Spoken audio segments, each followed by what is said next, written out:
Yeah. Sad and spooky intro. It's like a ghost is going to come and pop out and get you. Well, you never know. You never know what might happen on the show. I did it in literally like 10 minutes. Yeah. Like I said, I didn't know what to do. Should I make it goofy? Should I make it? It's good. Because I know like our on the menu one is like kind of like do like happy, but it's like we haven't done it on the menu for a long time now that I'm thinking about it. No, we could do something like that soon. Yeah. Well, we've actually been keeping up with the movies, so we haven't, because I mean the on the menu show we just usually do that if we like haven't watched a movie and don't have anything to review. I did some roast pork. Sitting up there when you haven't even eaten it, remember? I thought you said it was. It's done. I thought you said it was beef. No, the gravy was beef. Oh, okay, I gotcha. Yeah, it's like pot roast.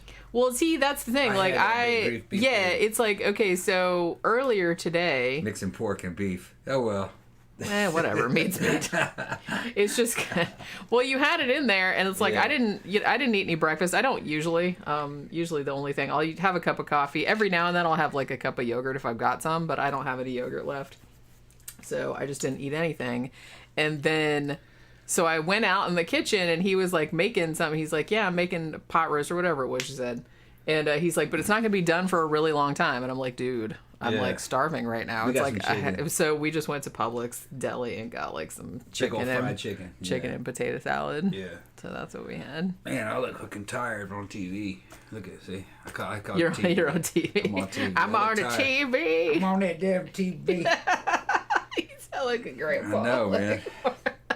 For every single day. My dad was going to go into surgery today, and they fucking canceled. Oh, shit. Why? Like, you didn't tell me. They're going to replace this little pacemaker thing. They just got to stick it in there. It's a wire. Oh, yeah. Yeah, and there was something, his throat was swollen up.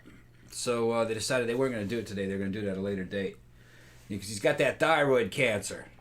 It's not operable. It's going so slowly that he'll be dead by the time that thing would kill him anyway. So that's not really a threat to his life. So, I think it had something to do with that thyroid cancer. Maybe they were going to ventilate him or something. I mean, I don't know if intubate him. I don't know. I would imagine, yeah. They probably had to, so they didn't want to do it I don't know all the details. I just heard that it got scrubbed. They sent him back home. Oh, yeah, you didn't tell me. Yeah. I found out last night that he was going. Oh, okay. But it's not life-threatening. It's just a real easy surgery. They were just going to fucking pop a new pacemaker in there. It's basically just inserting a wire. Yeah. You know, and then it goes in there. It's, you know, they don't even have to knock you out to do it nowadays. The miracles of modern science, right? Yeah, it's like they can do it on twilight, local anesthesia. But I don't know. I didn't think they had to intubate for that. For some reason, there was some kind of swelling in his throat, and they didn't want to do it. Maybe it wasn't that. Maybe it was just kind of like, oh, maybe he's got some kind of infection and we don't want to fuck with it, or you know. I mean, it's always better if you're like, even if it's not a big deal, if you're like gonna be digging around in somebody, probably better to just like minimize the risk all around. It. You know. They gonna put in a new pacemaker. Gonna put in more turkey necks. Just some medication keeping me alive. Yeah. My dad talked about just medicine keeping me alive. Say that. Well, you know. I don't give a shit. That's his attitude. That's nice. Well, wait. I'm going to die eventually anyway. I don't give a shit. Well, everybody is. I can't do nothing. That's what he says. Really? Yeah, that's what he says. I can't do nothing. I can't go nowhere. I don't give a shit. Oh, he's real positive. He's always looking at the brighter side.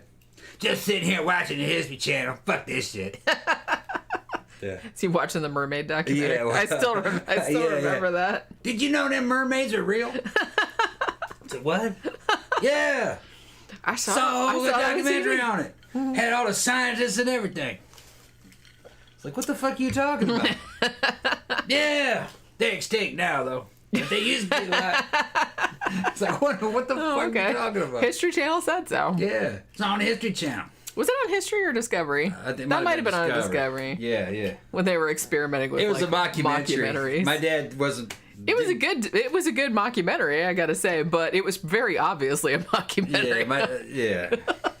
You know, my dad did not come from that mockumentary generation. Well, yeah, not real. You know, that's on TV. That shit happened. Yeah, not real culturally savvy. Yeah. No, sorry, I was laughing. Did you see Sandra's name? No, I can't read it. Sandra is Tom's personal back shaver. Hell yeah. I imported one all the way from Germany. So, yeah, man, I had to pay by the pound. You know what's really funny is that completely coincidentally, we watched Witchfinder General last night because we had to do we did a review of it that's going to go up tomorrow if you're a patron, or Friday if you're not. So we did that, and then I was like, man, I don't really have to watch anything else. I'm gonna watch an old Mystery Science Theater episode. And I picked one that I hadn't seen for a long time, which was The Wild Wild World of Batwoman. And I had forgotten that on that particular episode, which was from season 5, I think, their invention, because I don't know if you know MST, they do an invention exchange at the beginning, like it's a big whole thing. But their invention on this one was the Razorback, and it was a big giant like razor that you use like to shave your back. Yeah, that's what I need. And I was like, I forgot that was the invention on that episode, and I just like laughed and laughed because I was like, holy crap, that's like so coincidental that I chose that episode. Yeah. Yeah, well, okay, what she's talking about is like yesterday I was saying, that wasn't yesterday, was it? Or that last show. When I can't remember when I mentioned it. It was not yesterday, but it might have been the day before yesterday. Or it might have been Friday. I don't remember. What were we talking about? I don't know. Why would we have been talking about shaving your back like on a show about like a movie? Well, not like it was. We would do that, but I was talking about having Jenny shave my back. She didn't want to do it.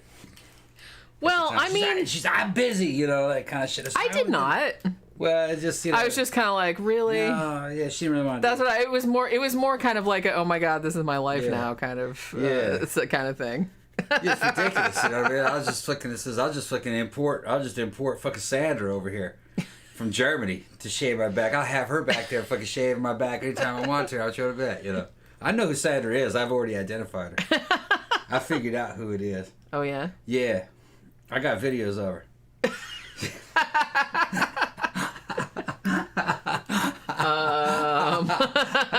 I tracked it down. Oh, you're stalking her? No, I just fucking I was on one of those damn porn channels and fucking stumbled across her. I said, that's got to be Sandra. I'm gonna show y'all. All right, this show is not safe for work, not safe for human consumption. I should say. Hold on. That should be our new tagline. That's our new tagline for the show. Not safe for human consumption. I'm gonna put that on the next shirt. Hold on, let me see. Hugo says you should do wax. What? That shit hurts though. I don't even like to do that. Or Nair, but like I said, Nair kind of stinks. Yeah, although they have ones, it burns too. They have Nair now that doesn't smell as bad because it used to like smell like rotten eggs. Yeah. Like back in the old days. I got some more recently that kind of smelled, but didn't smell like as strongly as it used to, but it still like totally burns. And it also kind of, if you have sensitive skin, I wouldn't really advise using it because it'll give you like a really bad rash. Yeah. I'm having a problem finding her. I had somebody exactly in mind. I found her. Says that's got to be Sandra. You had someone. Why is my ice melting already? All it's look, the Sprite is just melting my ice. I can put some more in. Look at that shit. Well, I was gonna say that you could just like bring in like a cup of ice, and I could just like put it in there. I can't show that on the screen. We'll get fucking. Hold on. Well, you need to find a picture that's like like a censored, or you could like put your finger over like the problem areas or something like that. But yeah, we had to go to the store, like I said, because we had to get some food because I was dying. But like we had to go to the liquor store also because it's Wednesday, and you know we were almost out of booze. And I decided, I'm like, I'm not really down with the whipped cream stuff anymore. It's like it's good, but it's just like a little bit too sweet for me. So I got cherry vodka instead, and then I got like a big like 12-pack of Sprite because I like cherry and Sprite together. Yeah. But for whatever reason, he brings it in, and it's like, and as soon as I poured the Sprite in, like the ice was like, nope, I'm out, and it just all melted. Fucking Florida, man. You just can't. I just can't. And now, was that when you brought this glass in here? Was that all vodka? No. Or had you put some, because you hadn't I opened. put Sprite in there, but the Sprite wasn't refrigerated. Oh, okay. So the Sprite wasn't cold. It came out of the closet. Oh, okay. In a can. Sprite came out of the closet. Came out of the closet. Well, the can was in the closet. We didn't know that about you, Sprite. Yeah, Sprite's out of the closet. And now I get it. Yeah, it took you a minute. It took me a second to understand what it was you were talking about. That's okay. We love everybody. Sprite. Yeah. Sprite coming out of the closet. You do you. Yeah. Hey, Tila's here. Tila decided to show up, huh? Mm-hmm. Oh my God. Tila, I'm trying. I found Sandra. I'm gonna show you to her. I found her OnlyFans page. Sandra, I'm only on OnlyFans. I don't do it for free. yeah, I found her OnlyFans page. Right. I just can't find it. I mean, it was a bootleg version of it. Oh, okay, I got you. I'm trying to find the exact one. I was. Mr. Roboto says, Jenny, you two could get the Dollar Shave Club sponsor. We totally should. I feel like, because didn't for a long time, Dan Bell had... Yeah. Was it Dollar Shave Club, though? I don't know if it was Dollar Shave, but it was something like that. Yeah. And I always laughed at his like little commercials that he made. Thank you, No Need for Me To. Just for you guys being you. Oh, thank you. That's we don't know how to be anybody else. That is. But yeah, but he would do these little commercials like him and fucking Rick Sarah, and the shit was like just so funny. Honestly, he had another sponsor too. That was shit, man. I can't remember which one it was, but he had a sponsor that was one of those. It was one of those meal kits. You know, they send you a week's worth of food with like the recipes and everything already prepared. You know, like. Shit, man, now I can't even remember what one of them's called. But, yeah, he was one of those. And he did a commercial for that, too. And I like that he had his friend... Was it Brennan? And he had his friend Brennan, like, in full drag, like, making the thing. Yeah, it's like in this, like, with sparkly eyeshadow on it and everything. Yeah. It was fantastic. Yeah. And I just thought that was so awesome. Yeah, he actually did look like a woman. And I didn't think that dude could look like a woman. Yeah, if you see him, that was Brennan, right? Yeah. Brennan Evangelista? Yeah. Who's on there, Another Dirty Room. I would have known it was drag queen, but I didn't expect he was. You didn't know that it was Brennan? I wouldn't know it was him, and I wouldn't expect him to look like that as a drag queen. Yeah, it was just funny. Like, they just had... And it was just in, like, somebody's apartment, and he was just, like, cooking the thing, and it was just, like... And he was all, like, glammed out. It was, like, super funny. I can't find it, man. Dan does, like, the funniest fucking... So I love Dan Bell is like, I love him because he's like low key funny. You know what I mean? Yeah. It's hard to explain. Like, you can tell that he's not like, haha, like trying to be funny. He's just like really low key funny. And I don't know how to explain that any better than that. But well, it's just because he's low. He's executing comedy correctly. Is why it's funny. Yeah. Okay. If you go to a drama school, you'll learn how to execute comedy. So he's just doing it correctly. Well, yeah, comedy is better when it's like natural. Yeah. I like comedy when it's like natural or like situational. Yeah. That's why I like comedians like Eddie Izzard, who basically just comes out and just like improvises and tells. He doesn't tell jokes. He's just like talking, and but it's funny. He's not like telling jokes. He's also dry. His humor is dry. Yeah. All right, so that's part of it. Yeah, what was I? Oh, Zach was saying, I'm sad Dan Bell and Will Krapinski from his old videos don't work together anymore. Yeah, I think they, Dan won't really go into it. I guess it's like a personal matter, but I guess him and Will like had some kind of falling out and they don't talk anymore. I know he kind of brought that up on some of his newer, because he's mostly gone, he posts most of his shit on Patreon, to be honest. I should actually go be a patron because... I mean, it's only like a couple bucks a month, and it's like he's apparently got like a shit ton of stuff on there.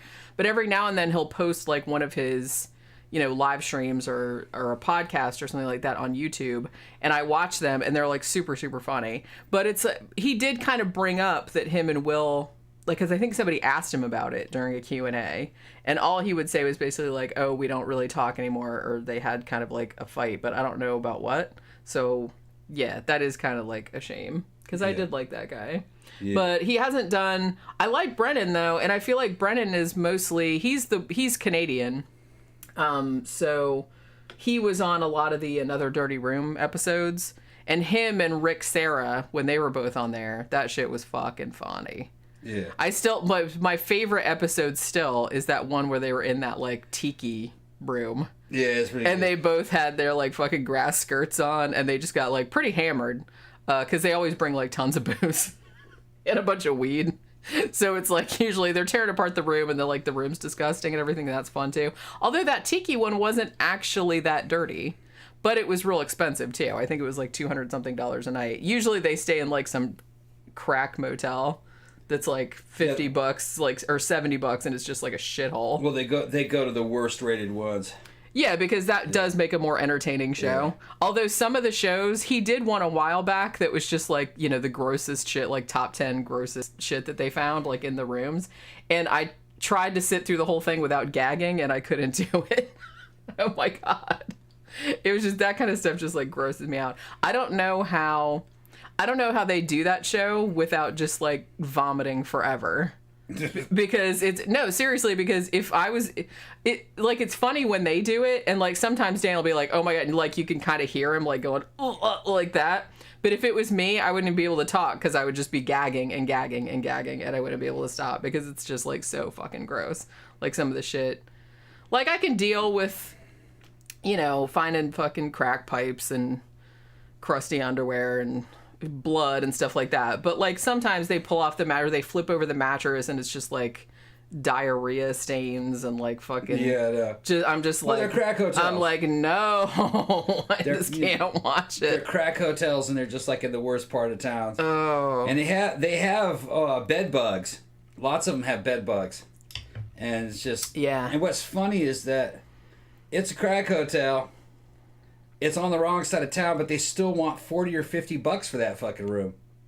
It's like, dude, that's what I'm saying. It's like, God, you should pay me to stay here. Fuck's sake. Wouldn't even spend $15 to go in there.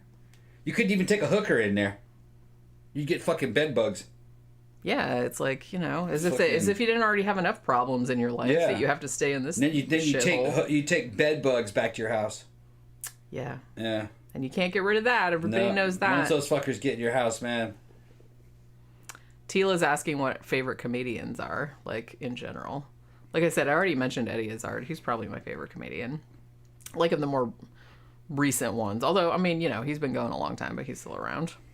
I don't know. I can't find who I was looking for, and the shit's acting real glitchy. So, you guys just have to use your imagination, but... This whole time, he's, like, looking through... This is his excuse to, look at porn like on the show. I was going like, there's Sandra. Oh my God. That's got to be Sandra. Yeah. Yeah. Holy shit. Tila said, stayed in something similar when I had to vacate an old apartment years ago. Next door was a prostitute turning tricks. Across the street was an all-day Baptist church. Yeah. Yeah. You know it's bad. You know the neighborhood is fucking in decline. When you got crack hotels, churches, and pawn shops. That's and a sign. check cashing places. And check cashing places. That means that is a shrinking population. The high mortality. And laundromats. Yeah, laundromats. I kind of feel like that's another thing. It's all a sign. Laundromats, liquor stores. Shit's not going good. Yeah. They're selling off all their possessions. They're dying. They're into crack hotels. They don't have running water at the house. So they can't even wash the damn dishes. They can't even wash the clothes in the sink, so they're going to go to laundromat. Yeah, they don't have washer and dryer. It's really sad. Well, it's sad. They got a washer and dryer, but it's been broken for 10 years. It's sad because I kind of feel like, I mean, a lot of the places they stay in are like disgusting and stuff. And it's like, yeah, a lot of people are like drug addicts and they go in there to shoot up and stuff like that. But some people like don't, I mean, you can't afford to stay anywhere better than that. And it's just kind of like, you know, there's just no reason anybody should stay in those conditions, seriously, in this day and age. I mean, it's just so there's nowhere for them to go. That's what I mean, but that's like, it's just sad because it's like fucking nasty. Usually what it was is they were on the periphery to begin with in the service economy that made money off of an industry like a fabrication industry, like the car industry or things related to that.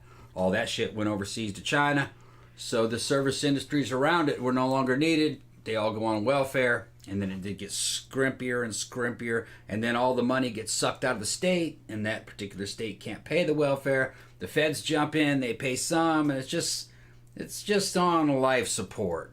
But they're reducing the population. It takes a couple generations. That's the thinking. That's what they're thinking. But what they said it. They said it during this pandemic many times over. They just, what they call people? Non-essential personnel. People that aren't needed. They don't make money off you. Yeah, Zach says, my roommate lived in a place with bed bugs real bad back in Cali and has scars all over his back because of it. He refused to go swimming because of it, too. Yeah, I mean, bed bugs are like the fucking worst. And they're really... hard to get out. Yeah, I mean, Dan Bell and his, when they do the show, they have like all the shit. Like they have all this, luminol, like to test for blood. They have all the drug test shit so they can tell like if they find something, like what it is. They have like the black light, all that kind of stuff. But they're very, very, they have gloves and tweezers and everything like that. They're really careful about bed bugs because, yeah, you get those, you can't get rid of them. And talking about comedians, DJ Maniac says, I grew up on Carlin and Pryor. Yeah, they're awesome. Also, Bill Hicks is awesome. I also dig Patton Oswalt. Yeah, he's fucking funny. David Cross, I love him too. I haven't seen like a lot of his stuff. I think I saw like one of his specials a few years back and it was fucking hilarious. I've heard of Brian Posehn, but I don't think I've seen a lot of his stuff. Yeah, Zach says, I've been listening to an audiobook about Marilyn Monroe, and my God, was her life tragic. I think she'd make a real interesting show topic. I never thought of that, but that's actually, like, a good idea. We did do, like, a Hollywood one, but I don't think we talked about her on there, did we? I think we did, like, Hollywood mysteries or Hollywood murders or something like that. Zach's also saying we ought to do a show about Gary, Indiana. That's another fucking city that vanished off the face of nothing.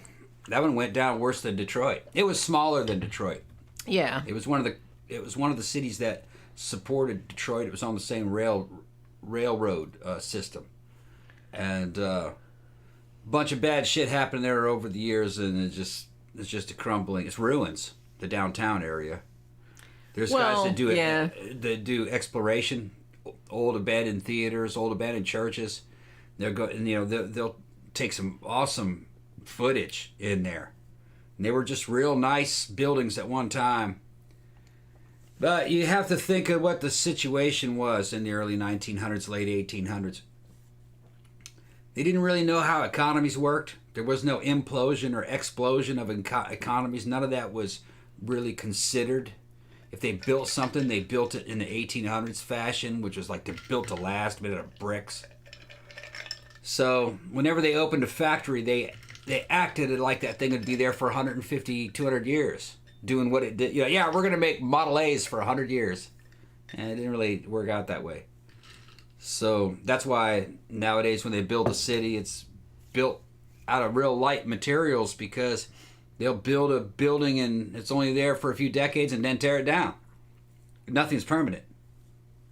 And yeah, because can you imagine, like, in the 1800s, they'd be like, this typewriter factory will be here forever. Yeah, the typewriter And we're going to build a whole town around this typewriter factory, and everyone in town will work on that. So, like I said, always good. Wasn't the same. Just kind of like in any, like, city planning and any kind of, just like your stock portfolio, it's always good to diversify, because you never know how shit's going to come and go. So any kind of town that was built around, I saw this some back in the 90s in in the UK, like in Wales and stuff, because a lot of those smaller towns were built entirely around a coal mine, and when the coal mines closed, everybody went out of work.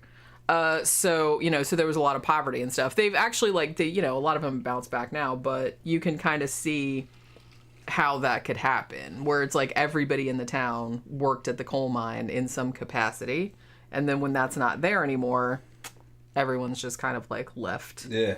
Tina's talking about she's up in California saying, yeah, nothing is permanent. I know. Nothing is permanent. The wildfire's burning this shit down. Everything's temporary and everything's much more fragile than you think it is. And the more advanced a civilization becomes, the more complicated and fragile it becomes. Because it's a systems laid upon systems, laid upon systems, laid upon systems. You go in there and you can remove a sector of the economy and the whole thing can just start going wonky. And, the United States doesn't really make anything anymore. So if a global trade system breaks down because of a war with, I don't know who, maybe a country like China, if you go to war with China, then all of a sudden you're just starved of all the necessities you fucking need. We're totally dependent on them. It's too late. It'd take 10 years to get free of them, probably. and that's going to happen. They could topple us in a heartbeat. They've slowly played the damn Chinese finger trap game. They played the long game. My prognosis for the United States as a union is not good. I think it'll go back to a federal system, like a federation, and then maybe that may not last too long. Then new federations will emerge. There's just too many damn conflicting ideologies, too many enemies inside the United States. You know, Americans fucking basically hate each other, and it's just it's everything that's happened with Afghanistan and just everything that's how it's unfolding. Everything that the federal government says, it's just it's looking like an unraveling empire, and it just, you look through history, this is what it looks like. And Afghanistan is nicknamed the graveyard of empires. Everybody who went in there, including the British, their empire was gone fucking only a few years after. The Russians, Alexander, and it's not anything crazy. It's not luck or anything. It's not a curse. It's when the world sees you lose a fight against such a primitive enemy, all of a sudden nobody fears you. So everybody turns on you, and all your enemies turn on you, and you're eaten by fleas, basically. The civilization is eaten by cockroaches, because most of an empire is built upon coercive force. And if you don't have any way to coerce someone using force, then you don't have an empire. The value of your money declines. Fucking people start investing in other empires, and people start saying "fuck you," and they don't listen to you. I predict the next thing to happen, China will take Taiwan, and we will do nothing. And when people see that, it's going to be like rats leaving the sinking ship. All the money and everything will go to China, and they've planned this. They've planned this out. They knew exactly what they were doing. Thank you, Victor. Jenny, you got my Eddie Izzard reference in overtime last show. Yeah, I caught that, and then I was like, I had already like pushed the button like to stop the stream, and I was just like, oh shit, I can't let that fucking slide. Tammy said there's a show on Netflix called Serpent, which is about a serial killer in the 70s killing backpackers in Thailand. See, now that sounds like right up my alley. I've never heard of that, so I just wrote it down. Mm-hmm. So, you know, we'll see. Roger Dodger says Netflix annoys me. Why is that necessary? I mean, I can see why. It's like a big giant thing, but I don't know. They got some good shit on there. It's a mixed bag, just like anything else. Yeah, and honestly, you have to have more than one streaming service. Yeah. Honestly, I have Shudder. I have Netflix, Shudder, Amazon Prime, and Hulu, and then plus there's free shit like, you know, Pluto TV, Tubi, and between that. It's out there. You know, you can find most anything. Even sometimes, like, if you have to go to, like, YouTube or Amazon Prime and, like, rent something, if you know, it's only, like, $2.99 or $3.99 to rent it, then I can see pretty much anything I want to see for under $5. So I'm good with that. Yeah, John's saying there's no real way to defend Taiwan anymore. Yeah, exactly. Taiwan's going to have to sink or swim. It's unfortunate because if you ask me, Taiwan is the rightful China. They're the only ones that preserve the damn culture. They have all the damn cultural stuff. I think that's why China wants it, is because they have they when they left, they took a lot of real important cultural artifacts with them. And then, you know, the Chinese mainland fucking destroyed all their cultural artifacts during their revolution. So, you know, they were trying to get rid of everything that was old, including the people. So, you know, it's going to end bad. Thank you, David June. Little Shop of Horrors retrospective. Do you want to see the original one or the 80s one? We could, because I like them both, honestly. We could, I don't know, we could do one with both of them, maybe. Because I've actually, the 80s one I saw a million times when I was a kid. Dexter came back. Yeah, we need to start watching that. Okay, DJ Maniac says, I just binged Brand New Cherry Flavor on Netflix this weekend. I just saw that come up and I saw the trailer and that looks pretty good. He says it's out there. All right, that sounds like a recommendation. I might have to watch that though. That's a series, right? It's not like a movie. Because I just saw the thing when I was scrolling through. Sandra, I will never watch Dexter again. I was so angry about the ending. No, it wasn't that. But they had to end the series. I can see why people were pissed off, but it didn't bother me that much, honestly. I was just kind of like, all right. I think they kind of got the information that they were ending it in short notice, wasn't it? I think they had to. It might have been. Quickly. I mean, it's kind of hard.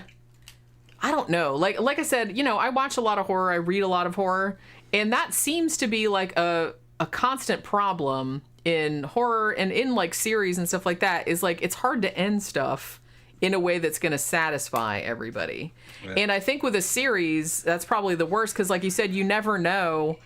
Is this going to be the last season? You know what I mean? So should we just like try to stick the landing and it's going to be this big fabulous thing that builds on everything and everyone's going to be satisfied, which they never are because they never are about anything. But the worst was The Walking Dead. Well, it didn't end. It just slowly started to fizzle and just get... It's still on. Yeah, I know. And actually, it has a couple of like offshoot shows as well now. And they're just that are still going. Uninteresting and just so... But honestly, like I said, a series goes on for so long. It's like you've done everything. It's like, what else are you going to do with it? So it's just going to keep on going. And it's like... It's still making money, so they still want to like keep it on, but it's just kind of like, what the fuck? What more can we do with this? You know what I mean? It's like there's only so much you can do. It got pretty damn hard, like around season 3 or 4, and they should have kept going in that direction, but started to soften up and become fantasy, and it's just like, come on, you know what I mean? It lost that survival horror element. Yeah, the idea but like was I said, it was kind of like Survivor. It was people that were getting just killed.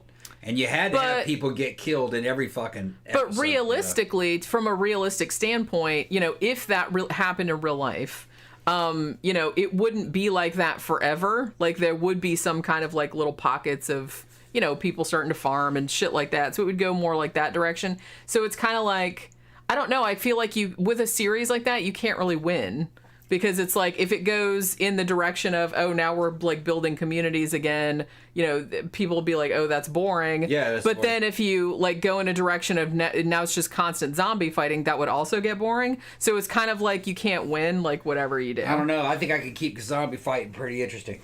Sorry, I just saw another Eddie Izzard reference from Victor. Yeah. Walking Dead just slowly collapsed like a flan in a cupboard. Yeah. Now, okay, Tila says, honestly, I've never viewed an episode of Dexter. Are we rooting for a serial killer? Does it work? Yeah. Yes, but he only kills other serial killers. Yeah. He doesn't kill innocent people. And it's all explained how he became that way. And he's so fucking likable. Yeah, he's a serial killer. He's not normal. But he was raised by a law enforcement officer who figured out what he was. And who knew that he had that proclivity. Yeah, and he couldn't change it, so he got him to modify his behavior to go after other serial killers. So he works in like he's a blood spatter. Yes, expert. He works in law enforcement, so he's getting his leads through. So when he finds a person, he goes to like great lengths to like, is this the guy? Is this this guy did this, that, and the other? Okay, right. Well, I'm gonna go after this guy, and then like he hunts a different one every season. Yeah, it's actually really, really good. So like I said, it's got good humor, and it's a Florida series. It's all about here in Florida, so you get to see Florida. It's in Miami, yeah. I think Miami. It's got a lot of good Cuban characters in it. It's a good series. And like I said, Michael C. Hall is just such a likable dude. Yeah. That, I mean, it's really, and he's only killing bad people, like other people like himself, like because he figures who better to hunt a serial killer than someone who who is a serial killer. Yeah, he's a vigilante. He's almost kind of like Batman in a way. He is kind of, kind of. But you do see him kind of like struggle, with his serial killerness. So that's kind of where a lot of the tension in the show comes from. But like I said, I don't want to say it's lighthearted because it's not. No. But he has fun though. It does have a lot of dark humor in it though, which I like. I like stuff with like that gallows kind of humor. Hannibal Lecter kind of did that too. Hannibal Lecter killed people who insulted him. People who are rude. Who are rude, yeah. People who were rude to Clarice. He killed them. He was. That was a good character too. I really liked Hannibal Rises. Thank you again, Victor. The prequel. That was a good one. He laughed because I got the Eddie Izzard reference about the flan in the cupboard. Seriously, I've seen Dress to Kill, and like all his old specials like so many times that I think I have them like fucking memorized at this point. Dexter could have ended better, says No Need for Me To. Walking Dead, F the story big time, killing Carl. Yep, spoiler alert. That was like several seasons ago. Although Carl pissed me off, so I wasn't mad that they killed him. I was mad that they kept people alive for too long. Yeah, I think that was like a complaint that some people had. They kept people alive too long. Then they obviously started to like pander to diversity and shit, and adding characters just because of their sexual orientation, and just you could see that they were trying to not paint a realistic world of fucking apocalyptic mayhem, but they were trying to just please everybody, and that's not the way an apocalypse would be. That was good, like season 3, when you were just pissed off, you know what I mean, and frustrated because the characters are getting killed, they're going insane, they're making fucked up decisions. Rick's hallucinating because he's damn crazy. Nobody trusts each other. That's when that show was the best. Or then when his friend started going after his woman, remember? That was season 2. Rick's friend, what was his name? Yeah, Shane. Shane. Yeah, the Shane character was fantastic. Shane slowly going into a damn ruthless psychopath, and he was like, you guys are behind. You don't see the way the world really is now, and then he almost joined the bad guys because he's like, these people aren't going to make it. And that was pretty good. It was just good writing, But as it went on, the writing got bad. It got Disneyfied, like Disney. Well, like I said, it seemed like they just kind of ran out of ideas. They ran out of ideas, and then they just started to just pander to the audience and pander to Twitter. You know what I mean? And it's just all right, come on. And then they fucked up. What was that character's name with the here's here? Morgan, yeah, because the Morgan character was fantastic. He went to Fear the Walking Dead, I think. Yeah, Morgan was fantastic, but he was only fantastic when he was insane. Well, yeah, insane people are way more entertaining. Yeah, as soon as they started softening him and making him sane, they're like, then he wasn't interesting anymore. Morgan was great when he fucking jumped on your ass with that damn faceplate and the body armor with guns and fucking shooting people. Here's not here. Here's not here. Just motherfucker says, here's not here. Yeah. Yeah, and what else would he say? He had all these little sayings that he would say to keep himself sane. I don't remember them all. Here's not here is one of them. Yeah, I remember that one. Then, I don't know. It's been a long time.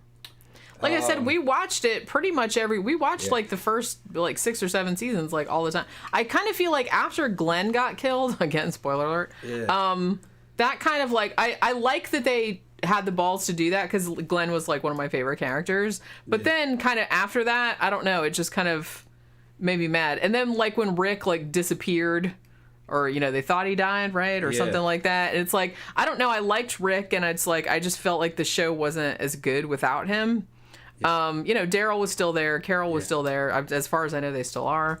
And those two are awesome characters too, but I feel like they were underutilized. I felt like after a time, I just felt like, I know that they were trying to expand the world out, and I know that the comics did that too, but it's just kind of like, I felt like there were too many characters, and so you couldn't focus on, because I felt like early there weren't that many characters, so you could like care about the one, like the handful that there were. The more they try to expand the world out, and it's like, we can only have 2 minutes with this character and 2 minutes with that character, you can't develop a relationship with that character. So I think it was more a case of them just trying to like put too many people into this fucking series, and you have to like spread your care between all these people, and it's like I couldn't establish the same kind of like feelings about the ones that I had established early on because they didn't have that many at first. Yeah, people are mentioning things. Yeah, Carol became like an unstoppable force, which that sucked. She didn't have any weaknesses. And then like they had some really good characters who were real kind of groundbreaking. Merle was a really well written character. I don't understand why Merle had to die, but there could have been more Merle in there. Well, because that was an impetus too for like Daryl's kind of journey. You know what I mean? I think it would have been better. It'd have been better if Merle was presumed dead and just disappeared. You know what I mean? Maybe he comes. Maybe you find him later. There's a bunch of shit that you could tell they changed writers because they were going to do certain things, but it never came to fruition. Daryl said he saw a chupacabra. He said he knew what was real.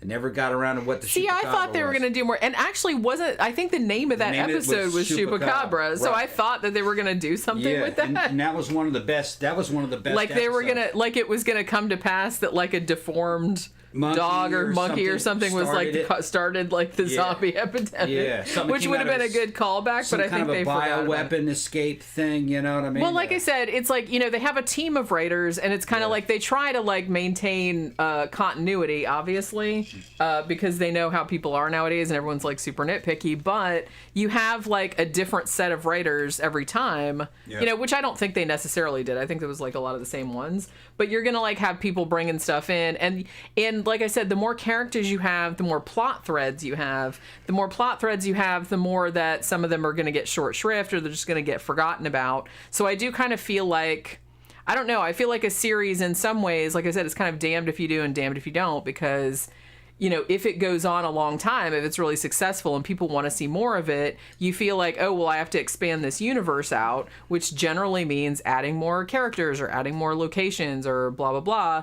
But it's like the more you do that, the more likely it is that people are going to lose that connection they had to the original characters because there's too many and it's like spread too thin. So I kind of feel like that's sort of what happened in that case. Yeah, but Carol becoming an unstoppable force didn't make sense. It'd make more sense that Morgan would be an unstoppable force because he was surviving on his own fucking crazy for so long and is aggressive. He could turn a whole town into a kill zone and a big trap for people. That made more sense. Thank you, Dom the Bomb. And what did he say?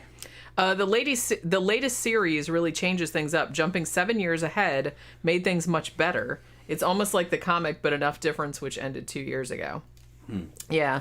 I actually, to be honest, I haven't read the comics. Like, I know generally what happens in them because I've read, like, synopses, but I haven't read them.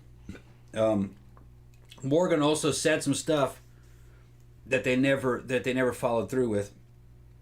When Rick found him in that town that he turned into his kill zone, into his trap, he said something about, you don't know me, and you remember all that, you don't know me, and then he said, I saw you and you were dead.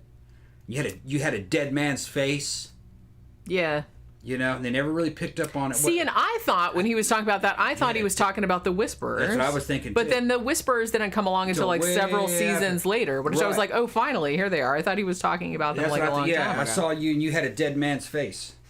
And they never really that's what I thought he was talking about. And they're like, he was wearing a dead man's face. And they, they should have hinted at that just a few episodes into it. They should have talked about, I saw a man with a dead man's face. You know, because like there would have been these groups like you would have like heard about it like through the grapevine long before you saw them. Long before you saw them. Right. Yeah, Tila was saying the Terminus group. Yeah, the cannibals. They should have done more with that. There would have been more groups like that. Yeah, is Daryl still in the show? I think so, as far as I know. Does he still do his motorcycle show? Because I actually quite liked that. I don't watch TV anymore. Yeah, see, I don't know. I haven't heard anything about it, but, I don't ever look at cable, so I don't know.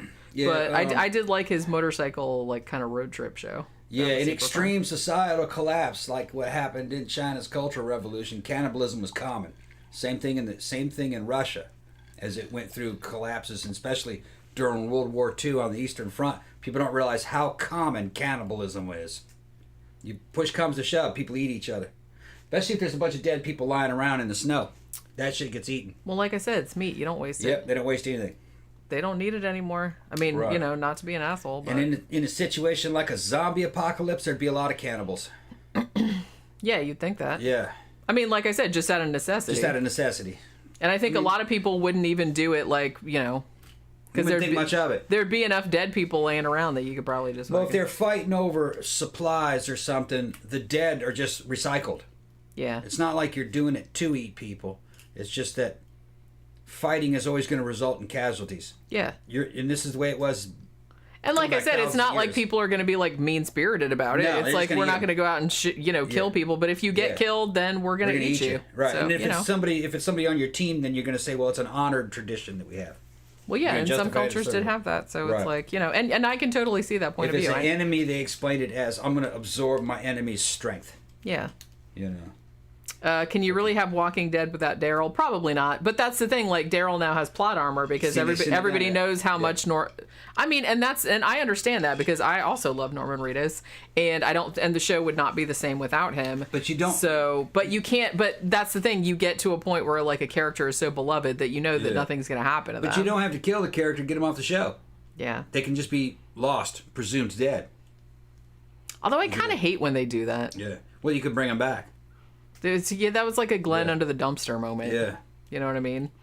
Because that's kind of the rule on The Walking Dead, and honestly, like on most series, if you don't see the person die like right up in your face, then you know they're still alive and they're going to pop in at some opportune moment somewhere. Prepper POV says, "What is the best cut of meat on a human?" Probably be rump. Let's see if any cannibals. Die. Let's see if any cannibals in the comments. Like, it's always the same for animals. Yeah, I mean, you would think it's gonna be rump and thigh. Right where all the marbled fat is. Yeah. We're talking about eating. It's bigger muscle. Ask Dahmer, he'll tell you. I think he said he liked hands, didn't he? He said hands were like bacon. I can't see how hands would taste good. Because I guess they got that. So I just feel like it's like a chicken wing. Yeah, I don't know. Dip it in some fucking ranch dressing or some blue cheese with some celery sticks. Fucking. Go on Google. Go on Google and Google Chinese flesh banquet, and it'll come up. In the 80s, the Chinese communist revolutionaries were eating people for being capitalists. They were fucking hungry. It's when they got into eating bugs and shit. That's how fucking hungry they got during the Cultural Revolution. Flesh banquet. They just give it a name and shit. Denouncing a motherfucker as a capitalist and then eating him. Sandra says, Rick was only lost, not dead, right? Did he show up again? I don't know if he did. I hadn't heard that he had shown back up on the show. But yeah, I think it was kind of a thing where he was like presumed dead, but maybe he wanted the option like to come back if he wanted to, because I think he was fucking sick of being on that show because it had been such a long time, and he'd been a long time in the writings. And plus he'd been getting typecast, and he probably wanted to do some other shit like doing movies that and whatnot. Carl, doing the damn accent and shit. He got sick of that, and I think he could see that the writing was starting to suffer. The writing was bad. Sorry, people, the writing got bad. At least, and when I stopped watching it. Well, yeah, like I said, it felt like they didn't really know what to do. And there was just got meandering. There was too many characters. I think was the problem I had. Sandra said, "Guys, did you notice that the stream hasn't crashed for weeks?" That's because we got the new laptop. Computer, That's why. So it must have been like the old. I still have the old laptop there. That was also like a new laptop, but it wasn't. I guess it didn't have enough memory. Yeah, Victor says hamburgers are good. Hamburgers. Zach says, this is a good question. If you guys had to make a dish out of each other because of cannibalism reasons, what would you make? I ain't answering that damn question. I'm going to make like some Tom Butter chicken. Damn. Just out of your butt. When kiss my ass really means something, says Zila. I mean, man, the cannibalism jokes are super fun. They're kind of like, they're kind of dad jokes, but that's okay. Tammy says they're making movies to explain what happened to Rick. Yeah, because I know that it's not just Walking Dead. There's a whole, like, extended universe because they have, like, a couple of offshoot shows. I think they have a web series. Is that even still on? I know they had one for a time. So they have, like, all of this, related lore that you watch that tells about all this different stuff, which, like I said, you get to a story that's sprawling, you're gonna have to have all of these supplemental materials to like fill in everybody's shit because it's just like there's too many people, you know what I mean? I guess they have a hardcore fan following, but I think just the kind of the general, I watched it, it's just I just got sick of it. I mean, obviously, there's a lot of people are still watching it because it's still on. If no one was still watching, I mean, they've canceled. They've canceled shows that were seemingly more popular than that. Yeah. So there must still be the numbers. I just felt that it was bullshitting me. You know what I mean? They were pulling that shit out of their ass, and it wasn't really all that well written, and it just got tired of watching it, tired of waiting for things to happen that never really did happen, and there's just there was just a lot of weirdness in the way that shit was written. Now everybody's talking about cannibalism jokes. Yeah. What does a stoner and a necrophiliac have in common? They both like eating cold tacos. Cannibals don't eat clowns because they taste funny. I've heard that one, actually. I think my dad told me that one. So that's a literal dad joke. Or my dad joke. Or my grandpa might have told me that. I kind of feel like maybe. There's a reason for dad jokes. I mean, everybody knows dad jokes. I was thinking about dad jokes today because you remember I told you guys about that channel? Because I know some of you have seen it before. What's her name? Jade the Libra. And she does like Halloween shit all the time. She does like Halloween decor hunting and, you know, cleaning her bathroom or whatever. And she's like decorating for Halloween. And she had a video, I think it's fairly recent. I think it's just from like a few weeks ago. And she went Halloween decor hunting with fucking Voltaire. Because I guess her and her husband are like friends with Voltaire. And Voltaire was playing in Kansas City. Because he's on tour, because I did a poster for the show that he's doing in Tampa or whatever. And so he was in Kansas City doing a show. And I guess he was hanging out with her and her husband, who I think is a bartender. And then the next day, him and her went all around. Because her thing, like, she'll do, like, a decor hunting video. It's, like, so it'll be, like, a week. And she'll drive around all these places. Usually, like, you know, Michael's or Joann's or something like that. And she just, like, goes around, like, filming all the Halloween shit that they have. And, like, sometimes she buys it and, like, she'll put it up in her house and everything. But it was just, like, I haven't finished watching it yet because it's, like, an hour and a half long. But her and Voltaire in the car, just, like, shooting the shit is so fucking funny. If you don't know who Voltaire is, Aurelio Voltaire, he started out as, well, he's still a musician. He wrote like, it's goth songs, but they're funny. Yeah. And he's super funny, and he actually has like a really good voice and stuff too. But like then later he also wrote these little books about like goth decorating, like decorating your house and stuff. And now apparently for several years he has a YouTube channel that's all like about goth decor. And he just gives you like all these decorating tips. And I think he does his own like Halloween decor hunting videos as well, which I didn't know. And I'm like, oh my God, I have to go fucking subscribe to that because I'm sure that's really entertaining. But yeah, so it was just like funny, like watching them, the two of them in the car for like an hour, like going around to fucking Michael's and stuff. Going, look at this little bowl with the bats in it. Tom is asking what Conan said about the meaning of life. I forgot. They asked Conan, they said, Conan, what's the meaning of life? And he goes, to crush your enemies, to see them driven before you, and to hear the lamentations of their women. I gave him a t-shirt that said that on the back. So in other words, it has Conan on the front, and then it says that on the back. Fuck them up, see them running off, hear their women crying. All right, that's the meaning of life. What is best in life? Win. That's what it just means to win. Yeah, it's true. Winning is best. Much better than losing. Winning. The other dude's son says, "Oh, wind in your hair, an eagle at your breast," and a fucking he goes, nah. Fucking Conan, what's best? Fuck shit up, see him run, win. Yeah, that's it. I'll just take a nice cocktail and a steak, thanks. Yeah.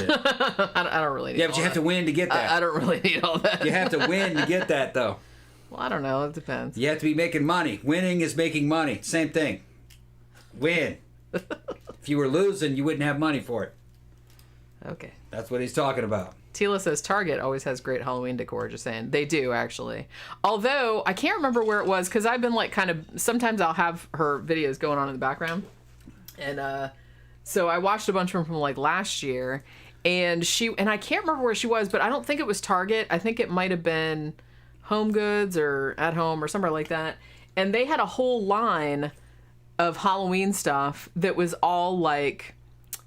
fortune teller and Ouija board and tarot based, and that shit was beautiful. And they had like a whole line of it. They had like pillows and like they had all kind of different shit, and just like the design was really cool. Like whoever designed that line, that was like some awesome shit right there. And it was shit that was like that you could put in your house all. I'm not saying you can't put Halloween decorations in your house all year long, because you totally can, but I'm just saying that it wasn't. It's like, it looks spooky, but it doesn't look like Halloween-y. You know what I'm saying? Like, you can have it in your house, like, all the time. But, yeah, it was, like, really nice looking. Yeah, Voltaire is, like, one of my best friend's ex-husband. Yeah. Yeah.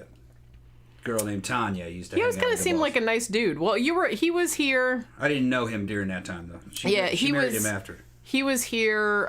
He did a show here probably a couple years ago. Yeah, and I think he came to iBar after. And you were talking to him for a few minutes. Yeah. Everybody says nice he seems like a nice dude. Yeah, I mean, in that video, he seems like a totally nice. He seems really nice.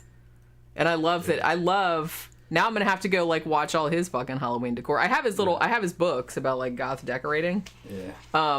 But he has one. I think he has one that's like a goth primer, like how to be goth, just kind of here's what you need to know, here's how to do the dread, here's the music and everything.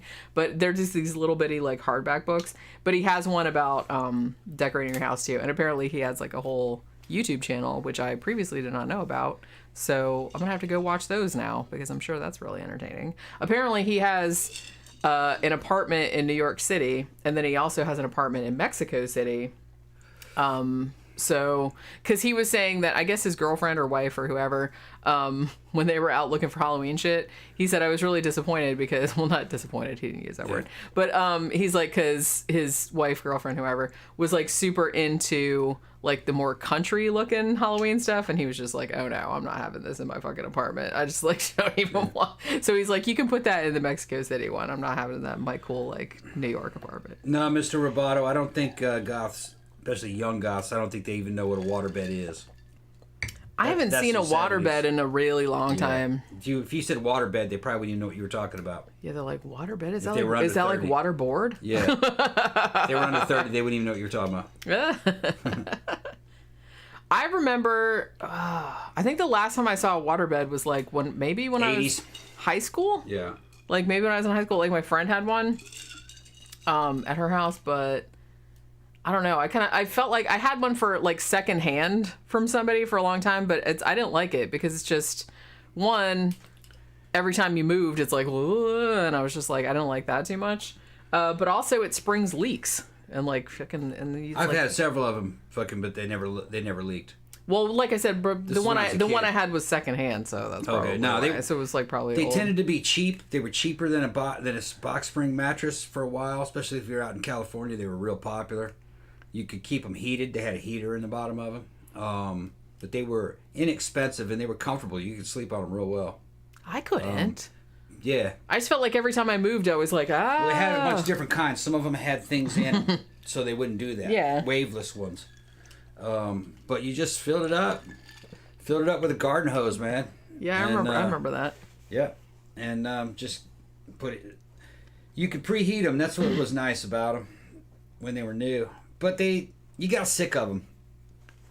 They were easy to move, though. Because when you got all the water out, they got small. Yeah, you just roll that shit up. Yeah, roll them up.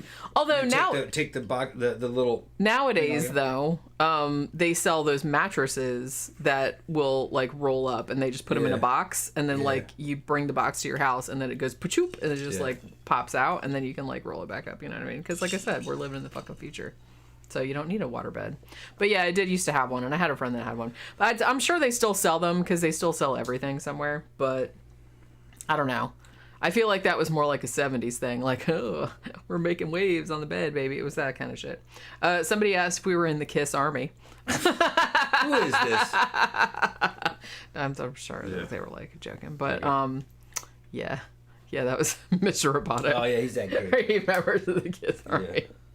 That was so... Kiss was just... in third grade. Yeah. Kiss was so, what's the word I'm looking for? Cheesy? Yeah. But not in a good way. The purpose of Kiss was to sell lunchboxes. Pretty much. I think my brother had a Kiss lunchbox when he was really little. We didn't like Kiss. We just thought it looked cool. That was Gene Simmons. Yeah. Gene Simmons was intelligent. He realized that you didn't really have to have really good albums. You just needed one good song on an album, and you had to have a badass album cover. The rest of it, you could just a shit ton of merch. Yeah. A shit ton of merch. And that's what Kiss did. Kiss sold merchandise.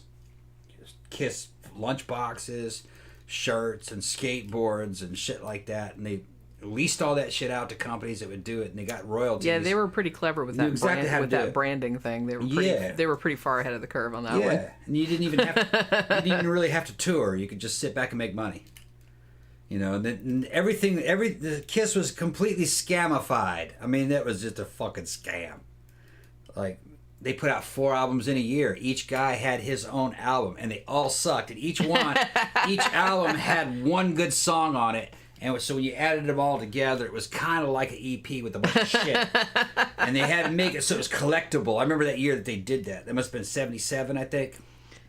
And there was like, I think somebody said, you know, that one song on the Peter Criss album is pretty good. The rest of that shit's all fucking, it all sucked. Do you remember that? I do. I wasn't super into Kiss, so I don't really know. Oh, no, I knew there was that, but I was everybody in the 3rd grade was into that shit. Fuck, you know, their older brothers were buying all that and painting that shit on the side of their Love Vans and fucking airbrush and shit. You know, but it was more of a fashion statement than anything else. I think most people realized that most Kiss songs sucked, but they were good. They were great live, evidently. Well, yeah, I mean, it was like a big spectacle to see. Yeah. So that I feel like they probably put more of their effort into that than actually like writing decent songs, because they feel like, hey, if we have like a bunch of lasers and like shit blowing up and everything like that, no one will care what the shit sounds like. Plus, everyone will be like super drunk or high, so you know you can get away with stuff. I got a feeling they didn't write songs. I think they bought. Yeah, those songs. I don't think they did either. I think they bought songs. Much easier. Yeah. Well, I mean, there are like whole teams of guys that just like sit around, and it's like, well, they don't have the looks to be rock stars, but they can write songs. So they just kind of sit around and like write songs though, and so they can just like sell them to the highest bidder. It's like, hey, give this one to this person, this one to that person. I was just, you know what? I was just thinking the other day. DJ Maniac said Ace Frehley had the only song that charted out of the solo albums. Okay, yeah, must have been Ace. I was thinking it was Peter Criss, but yeah, Ace Frehley. That's right. Yeah. Do you remember that when I was a kid, I had. And we talking about like fucking all the merch that they had. For some, I don't know how I ended up with this. I didn't buy it or anything, but because I was a kid. But you remember like ViewMaster?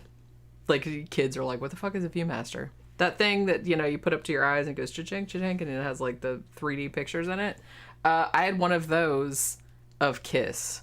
How did I get that? Who gave me that? I mean, I had a ViewMaster, and like sometimes for presents, like for a stocking stuffer or something, somebody would give me like the little reels, because I'm pretty sure I had one like from like a Disneyland one, and I had like some other ones. But somebody, I don't know who, gave me one that was a Kiss ViewMaster reel. So it had like 3D pictures of all of them like in action poses with like their signatures and like sparkly kind of. Yeah, isn't that fucking funny? I just remember I had forgotten all about that, and I just remembered it when you said.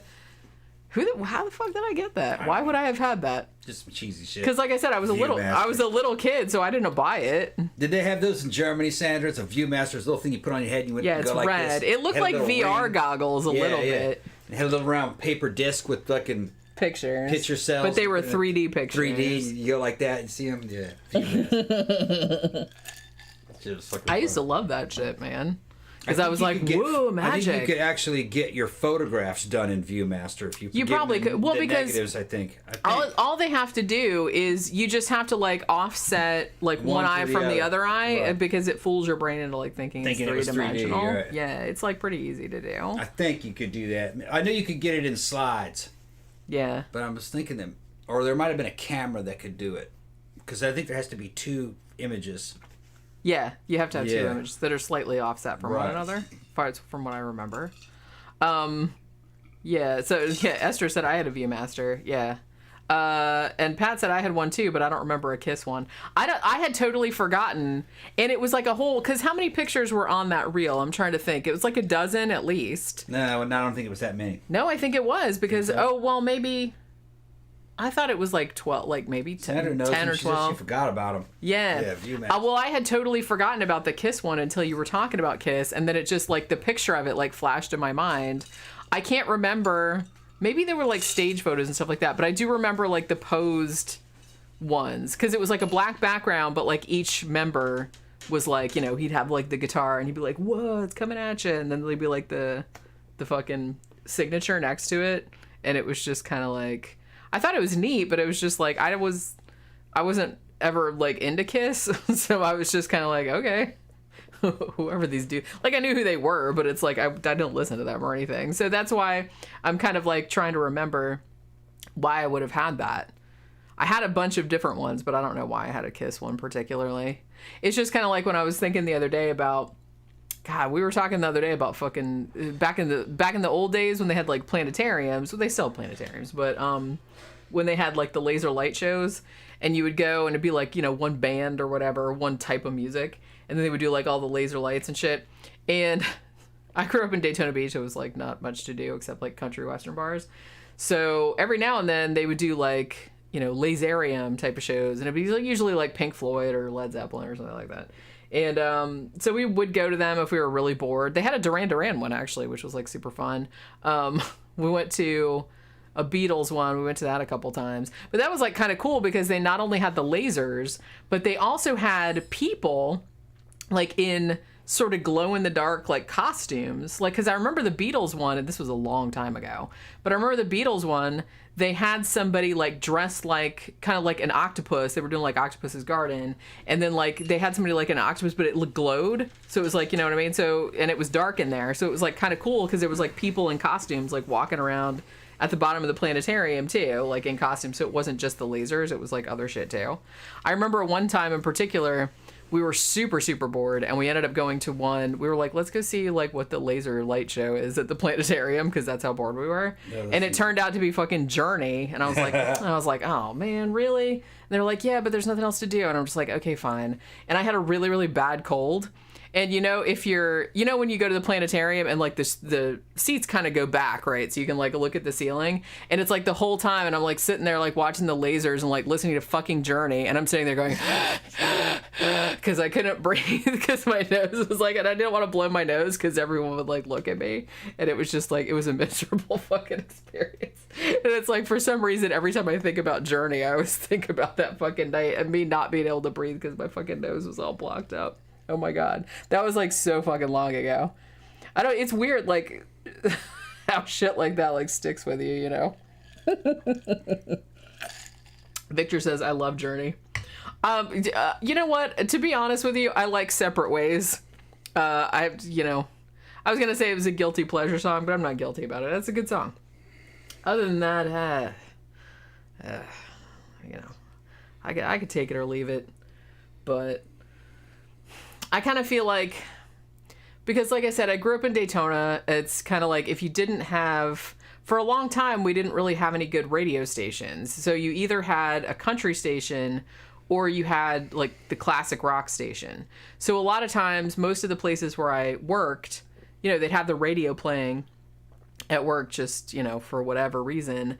And since most people, you know, were like, since country music was a little more divisive, I guess, so they would always have the classic rock station on. So, and my dad was really into all that classic rock stuff. Like, he really liked like the Eagles and stuff. So, and Leonard Skinner and whatnot. So by the time like I was in my 20s or something like that, I was so fucking sick of all that kind of music that I could just scream. You know what I mean? So, because everywhere I worked, I was just kind of like, really? Okay, we're going to listen to this fucking... That all just fell into the classic rock. That's what I'm saying. It was like, you know, it's, I mean, Daytona, I don't know if it's still there now, but we had a station called The Hog, and it was all classic rock. They mostly played like Southern rock. Like I said, it was like Leonard Skinner or two, you know, but they played like the Eagles and shit like that, you know, and sometimes the Doors, but not usually. They didn't play like really cool shit. I kind of feel like in later years, they might have gone a little bit more, like, and they might have updated some shit. Like, they started playing, like, some 80s Van Halen, and then they started playing, like, some 90s grungy type, like, Soundgarden and stuff. But, I don't know, by that time, I was just kind of, like, sick of it and, like, over it. So, I don't know. That's maybe why. I don't have, like, it's inoffensive to me. You know what I mean? It's just generic. That's what I mean. It's like a lot of times I just kind of I can tune it out because I've heard those songs so many times. Because they never played anything like weird or like off the wall or anything like that. It was always like the same, you know, 20 songs over and over that they kept saying that people were requesting. I'm like, who are these people that are requesting the same song that's been played every same people that are every 3 hours for 40 years. It's just it's the same people that are requesting fucking that Margaritaville song. Oh my god, I have a fucking story about that too, because it'll fucking drive you nuts. I moved to I lived in Tampa for a little while in the early 2000s, and I worked at a print shop, and the dude that owned the print shop, he was a nice dude, but he was the world's biggest Jimmy Buffett fan, right? So it's like every single day you would come in And I'm sure he had like all of Jimmy Buffett's entire catalog, which I don't know that much about Jimmy Buffett, so I don't know how big that catalog is. But he liked this one particular CD so much that he would play it like just over and over and over and over again. So it's like, and a work day is what, like 8 or 9 hours long, right? So you'd be there, and I'd be in my office, like doing my, graphic design and laying out stuff for the press and everything. And it's just like, I'm like, oh my God, here we go again. This fucking here's Math Sucks again, that Jimmy Buffett song. I don't know why that's the only one. Math Sucks? Math Sucks, yeah. He wrote a fucking song called Math Sucks? He indeed did. And I was like, and I'm always I don't know, like, it's always that kind of like, oh, I'm dumb and I'm proud of it kind of attitude. I'm just like, that's always kind of like pissed me off. So it's like that song like really pissed me off. Like, more than it just being like a stupid, terrible song with stupid, terrible lyrics. But I'm just like, oh, okay. You're admitting to everyone that you're stupid and like you're making some kind of stand about it. Good for you. All right. I don't know. That just like made me really mad. He's not good at math. And it's like, it's funny. I didn't work there that long, but it's like there was this young kid that worked there too. Like this boy that like helped him. Like he was he was like in his 20s, and he helped the guy like run the press. And that guy, even though he was like much younger, was also super into Jimmy Buffett. And when I worked there, both of them went to, like, Jimmy Buffett played in Tampa, and they were super stoked. And they like went and saw him. And then after that, it's like they played it. It was like even worse, because then they were just like not only playing that same CD over and over, but then they were like reminiscing about the show. Remember when he did this? And I was like, oh my God, please kill me. But like I said, I got another job like not too long after that, so they were nice, but come on, don't inflict Jimmy Buffett on people that I would rather just have like some generic radio station on. That's like some shit that they play down the Keys though, down the tourist center areas. Yeah. Okay, look, I found Sandra. Oh, finally, Sandra. He's been like looking at porn this whole time. That's Sandra. That's what you're imagining that she looks like. That's Sandra. Yeah. Well, no one else can see it. Okay. I'm gonna show you. This is Sandra, all right? The one that's shaving my back. The one that's shaving your back. The one that's shaving my back. Okay. She's from Germany, so I know that's her. That's her.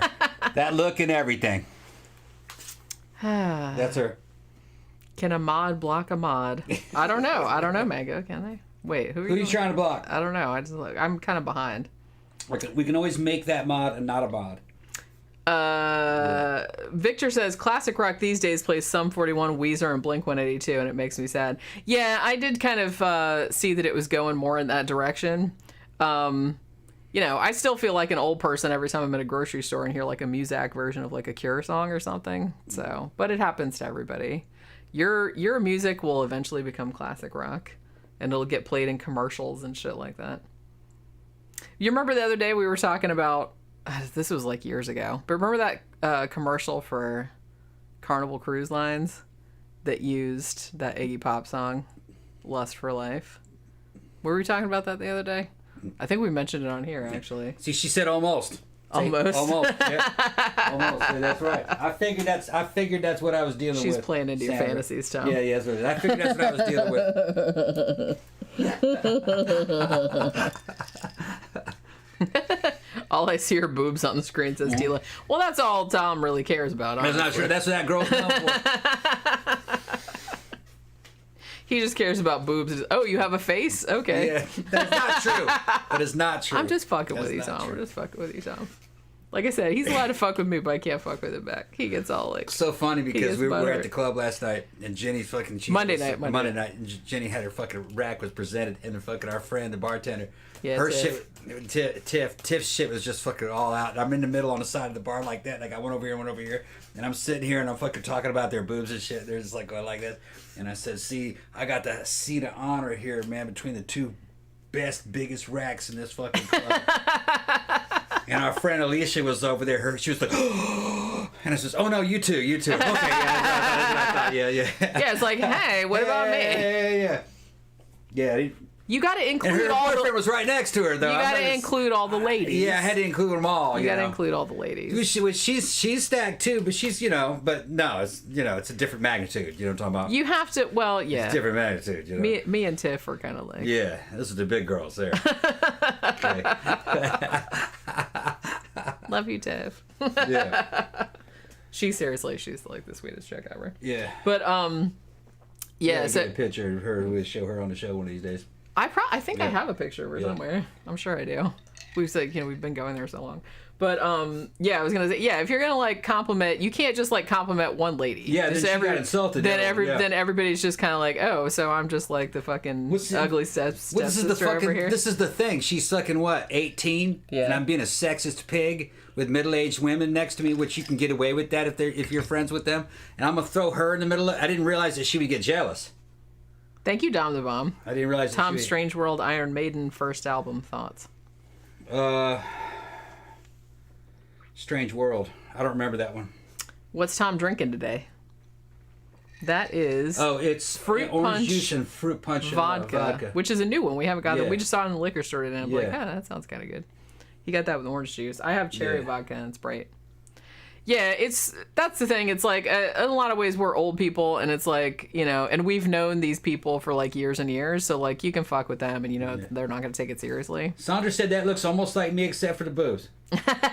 Yeah, then she goes, and the hair. Oh, and the nose, and the face, and the face. And the nose. Never mind. It doesn't look anything like that. And the face. Yeah. Never mind. It doesn't look anything like that. Then Vic goes, damn, Sandra, you got some really nice eyes. Yeah. Oh my god. Yeah. Esther said, "Do I ever get jealous of Tom?" No. What would you be jealous of me for? That's what. Yeah, I don't really know why I would be. Yeah. It's not. That's what I mean. I don't know. It's like that's an interesting question. No. Jealous in what sense? I don't know. You're not prettier than me. I think she's trying to say that I'm prettier. I have bigger boobs than you. Yeah. I'm prettier than you. I'm nicer than you. This is nice guys finish last. This is not a niceness. Well, no, I mean I'm less of an asshole than you. Yeah, but that's part of my charm is be an asshole. If I wasn't an asshole, that's true. If I wasn't an asshole, fucking, I'd just be ignored. That's true. Yeah. Well, like Take a I said, lesson from me, guys. Don't do that because it's like it's a fine line. It's a fine line. You gotta know what you're doing. You can't be just like an asshole, ham an asshole because then you're just an asshole. Then you're just an asshole. Yeah. You are an asshole, but like with a sense of humor and like you're not taking it seriously. No. You know what I mean? No, it's all game. And everybody knows. Well, everybody that's known you for any length of time knows that when you go like that, you're just being funny. It's part of my sense of humor. Right, and so everybody knows that. And so another thing is that oh, that's Tom. Another thing is that I'm extremely arrogant. All right, but I could back it up with certain things that I'm very arrogant. But I'm also self-effacing in a certain way. Yeah. Like I said, it's a good combo because I know that I'm being that way. You know what I mean? When I do that, I'm doing that kind of on purpose. It's almost kind of like a ploy. It's almost like it's because for my whole life I was starting off in a military academy. You're constantly trying to keep morale very high. Because the power of the mind and positive thinking has a lot to do with endurance and to endure hardship. So you're constantly talking about what a fucking badass you are. I'm a fucking badass, just this and that. But mostly what that is it's psyching yourself up. But you are a badass when you're psyched up. If you're demoralized, you'll falter. You'll weaken and you'll falter. You have to constantly be looking at the very positive side of everything. Or you have to see danger and then you kind of have to get off on the danger. That's another thing too. Like if if you see something and something kind of threatens you or there's a looming threat, instead of shirking away from it, it's actually more healthy for me to kind of fixate on it, that a threat is coming. And that was just, but that's, and I got cops in here too that I grew up with. They'll probably tell you that they're probably the same way, because paramilitary units are like that. They're constantly focusing you on things that are bad, that it's coming. You have to get ready. And you actually feel a lot better because you're not cowering in fear or shrinking away or running. It's quite the opposite. And so you're trying to psych yourself up into like a near kamikaze type mentality.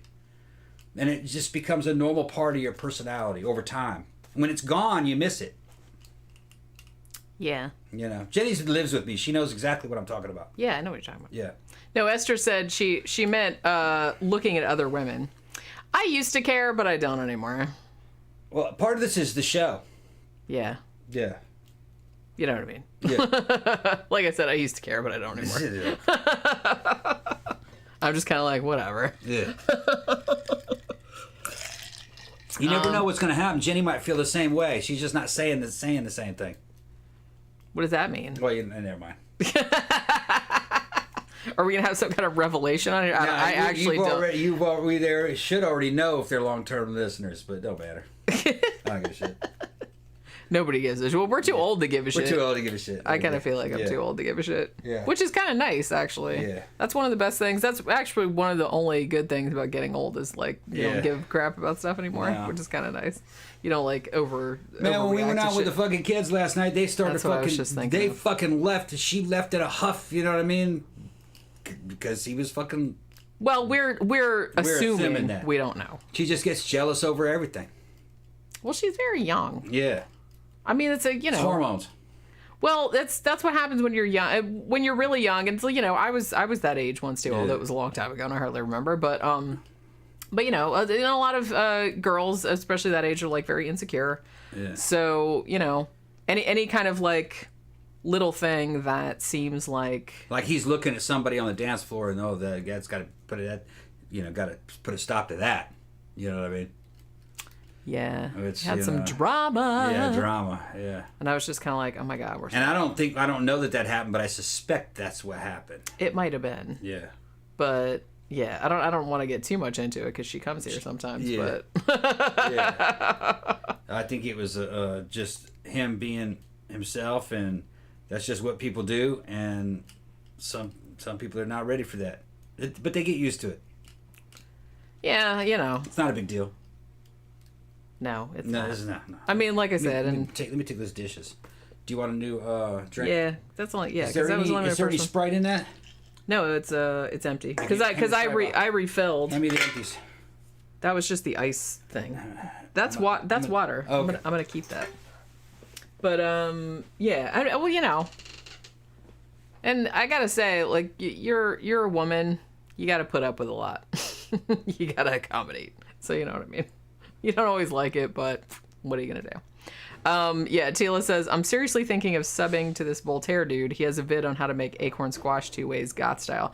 Yeah, he's actually like a pretty cool dude. Like I said, if you want to listen to his music, like he has like a great singing voice and his songs are like fucking super hilarious. I feel like he did music for, some of those like cartoons that were on Cartoon Network back, like what was it? God damn it. Mandy and the fucking Grimm and what the fuck was the name of that cartoon? God damn it. It was like such a long time ago. I feel like he did like some music for some shows on the Cartoon Network. But yeah, like his songs are like super funny. And he seems like a nice dude. And like I said, he's kind of like a goth homemaker type dude. So like, yeah, he's always kind of like decorating and cooking and stuff, but all like goth style, which is pretty awesome. So yeah, I didn't know actually that he had that. Plenty of ice in there. Oh, okay, thank you. I didn't know that he had that until I saw him on Jade's show. Like, I knew, I have some of his albums and stuff, but I didn't know that he had, like, a whole YouTube channel of him, like, decorating shit, and I was just like, oh my god, I would need to get in on that. But, and he, like, does cooking and whatnot, too. So I thought that was, like, pretty funny. What's it? It's so fizzy. That's because you didn't drop it down the side. Well, I don't have time for that. Yeah. I'm just like on beer and board games where it's like he just puts it's like this much head. He's like, look, I poured it like an asshole. Mm-hmm. You're pouring it like an asshole. I know. Why is it funnier when you don't say an asshole? It's always funnier when you say like an asshole. I don't know why. Because I don't know. It's just funnier to me. Yeah. Grim Adventures of Billy and Mandy. Thank you. I couldn't remember the name of that fucking show to save my life. Uh-oh. He's getting mad. Oh, it's the sexual tyrannosaur head. Exactly. What does that mean? What does that portend? Nothing. Just means I'm on phase 2. He's on phase 2. I'm on phase 2. Got my little cowboy hat on and everything. Yeehaw! Mm-hmm. Beers, makes me more Western. And queers. I danced to that, didn't I? Makes me more Western. I can't help but dance to Beer, Steers, and Queers every time they play it. Even though it's like so cheesy. Esther says, you and Tom compliment each other. Yeah, because we're really, really different, but it's almost kind of, I guess that's kind of why we started hanging out, because it's like you have like, I don't know, we're in some ways, I don't know if we're total opposites, but no, not really. No, not really. But it's kind of like, just our attributes are almost opposite. Yeah. That's not really, the personalities aren't that different. Yeah, that's true. They're not, yeah. Because you're like a lot more outgoing than me. You're a lot more. No, you're outgoing too. You just don't realize it. I'm outgoing when I'm drunk. Yeah. Not when I'm sober. Yeah. Well, She's a lot more aggressive than she thinks she is. She thinks. No, I know I am. Yeah. Some people, it's not just her. Me too. You tend to see yourself. You tend to see yourself as you thought of yourself when you were a lot younger, like 13, 14, 15, 16. I think it's because a lot of that is when your identity, your self-awareness first started to form, So you kind of see it from that perspective sometimes, a lot of times. You know what I mean? Like when I dream, in my dreams, I'm in my 20s still. Isn't that interesting? Isn't that weird? Yeah. I never dream anything like that. No. When I'm dreaming, I'm almost always in my 20s. I'm usually not even me when I dream. Oh, no. And I'm almost always in the Army. Isn't that interesting? Almost always, yeah. In a uniform, and I'm talking to my friends back then. It's at least the dreams that I remember. But I'm always about 25. So I think Jenny imagines herself a lot of times as she was, not as she is now. Even though I can't even remember what I was like, really. I sort of do, but it was such a long time ago that I don't really. But that's interesting what you said about dreams, though, because I was just, like I said, I was watching that girl like earlier today, and she was talking, she was doing like a vlog, and she was talking about a dream that she had, and she was talking about like school dreams. She's like, even though I haven't been in school for like a really long time, like, oh my god, I didn't go to this class or whatever, and I know that's like a pretty common dream to have. I hardly ever have dreams like that. No, I do high school too. I'm dreaming that I'm in high school. I don't think I've dreamed about being in high school for, I don't even remember the last time. Whenever I have a dream that I'm in high school, I'm looking at my damn schedule trying to figure out what class I have next, and my fucking schedule's just all over the fucking place. And See, a lot of people have dreams like that. Yeah. I don't remember. Remember. And the bells ringing, and people are going into class. And go, what's the next class? But now Jenny sees herself as a teenager, I think, a lot of times, and she sees herself as the poor trailer park teenager, not really all that popular, in the lame clothes. So that's not who she is. She hasn't been that for a long time. But her point of view is from that. Which maybe that's a good thing, I don't know, because she kind of sees the underdog. But Jenny's not an underdog. She's a successful writer, and she's very popular. And in the scenes, in the circles that we travel in, she's fucking high status. So she remembers where she comes from, but she forgets who she is. But see, I'm glad in a way. I'm kind of glad of that though, because it's like I don't want to be one of those people that's just kind of like has a big fucking head, and I don't do it on purpose. Yeah, it's just that one, I know how quickly like fortunes can change. Yeah. Because I've seen that happen, and I just don't want to that's just part of my personality. I never wanted to be like up myself, like, oh, I'm so much better. It's hard. This and that. It's going to be difficult. I'm just not like that. It's going to be difficult for fortunes to change permanently because of what level of development you're in. You're a successful person. You have too many faculties and too many facilities at hand. You know what I mean? To win in terms of knowledge and skills. So you won't be moving backwards unless you have a stroke. which that could happen. That Like could happen, so I'm man. saying, like I said, That's way down the line. like a fucking piano could fall on my head. I don't know. Right. But it's just, you know what I mean? It's probably not going to, but never say never. Right. No, I'm just saying that, I don't know. I think I have more of like a realistic, and like I said, I'm just not the type of person that is going to be like up myself, because I think I don't know if this was just like genetically part of my personality or just the way I was raised or whatever it was, but I was kind of raised in a sense that, look, no one is better than you. Yeah. If somebody else learned to do something, you can learn to do it too. You know, so don't like think, oh, this person's like, oh, they're successful and you can't do that. Like, don't think about that. But in a way that kind of gave me a thing where it's like, well, everybody has something to offer. You know what I mean? So I don't know. So, but I always kind of like, I do have like a lot of self-deprecating thing. I'm very self-critical, which I think a lot of creative people are. But if I wasn't like that, I don't think I would get as much done as I do, because I'm constantly having to like, is this good enough? Like, and I'm never happy with anything I put out, ever. Yeah. I mean, look, I was like, you know, I just got yesterday, I got one of my little game crafter games that I made. Because remember I said I was going to enter that small box challenge. So I did like a scaled down version of one of my bigger games. Because it had to be like under a certain size, it had to be under a certain price, and it had to have, you know, a certain number of components. So I made another one, and I just got it. And the reason they take me so long to do, I just finished the Halloween game, by the way, and I ordered the proof. But the reason they take me so long to do is because no matter how much I work on it, and no matter how much other people tell me, it's like, oh my God, that's beautiful, blah, blah, blah. And I'm just like, yeah, but I could have done this or I could have done that. I never ever satisfied with anything I ever do. No, Mr. Roboto, I don't have a Rambo wig, but if you send me one, I'll wear it. Oh my God, that's one you don't have. Yeah. What was another Mr. one? Roboto also said that I transformed. I don't know what you're talking about. There's no context.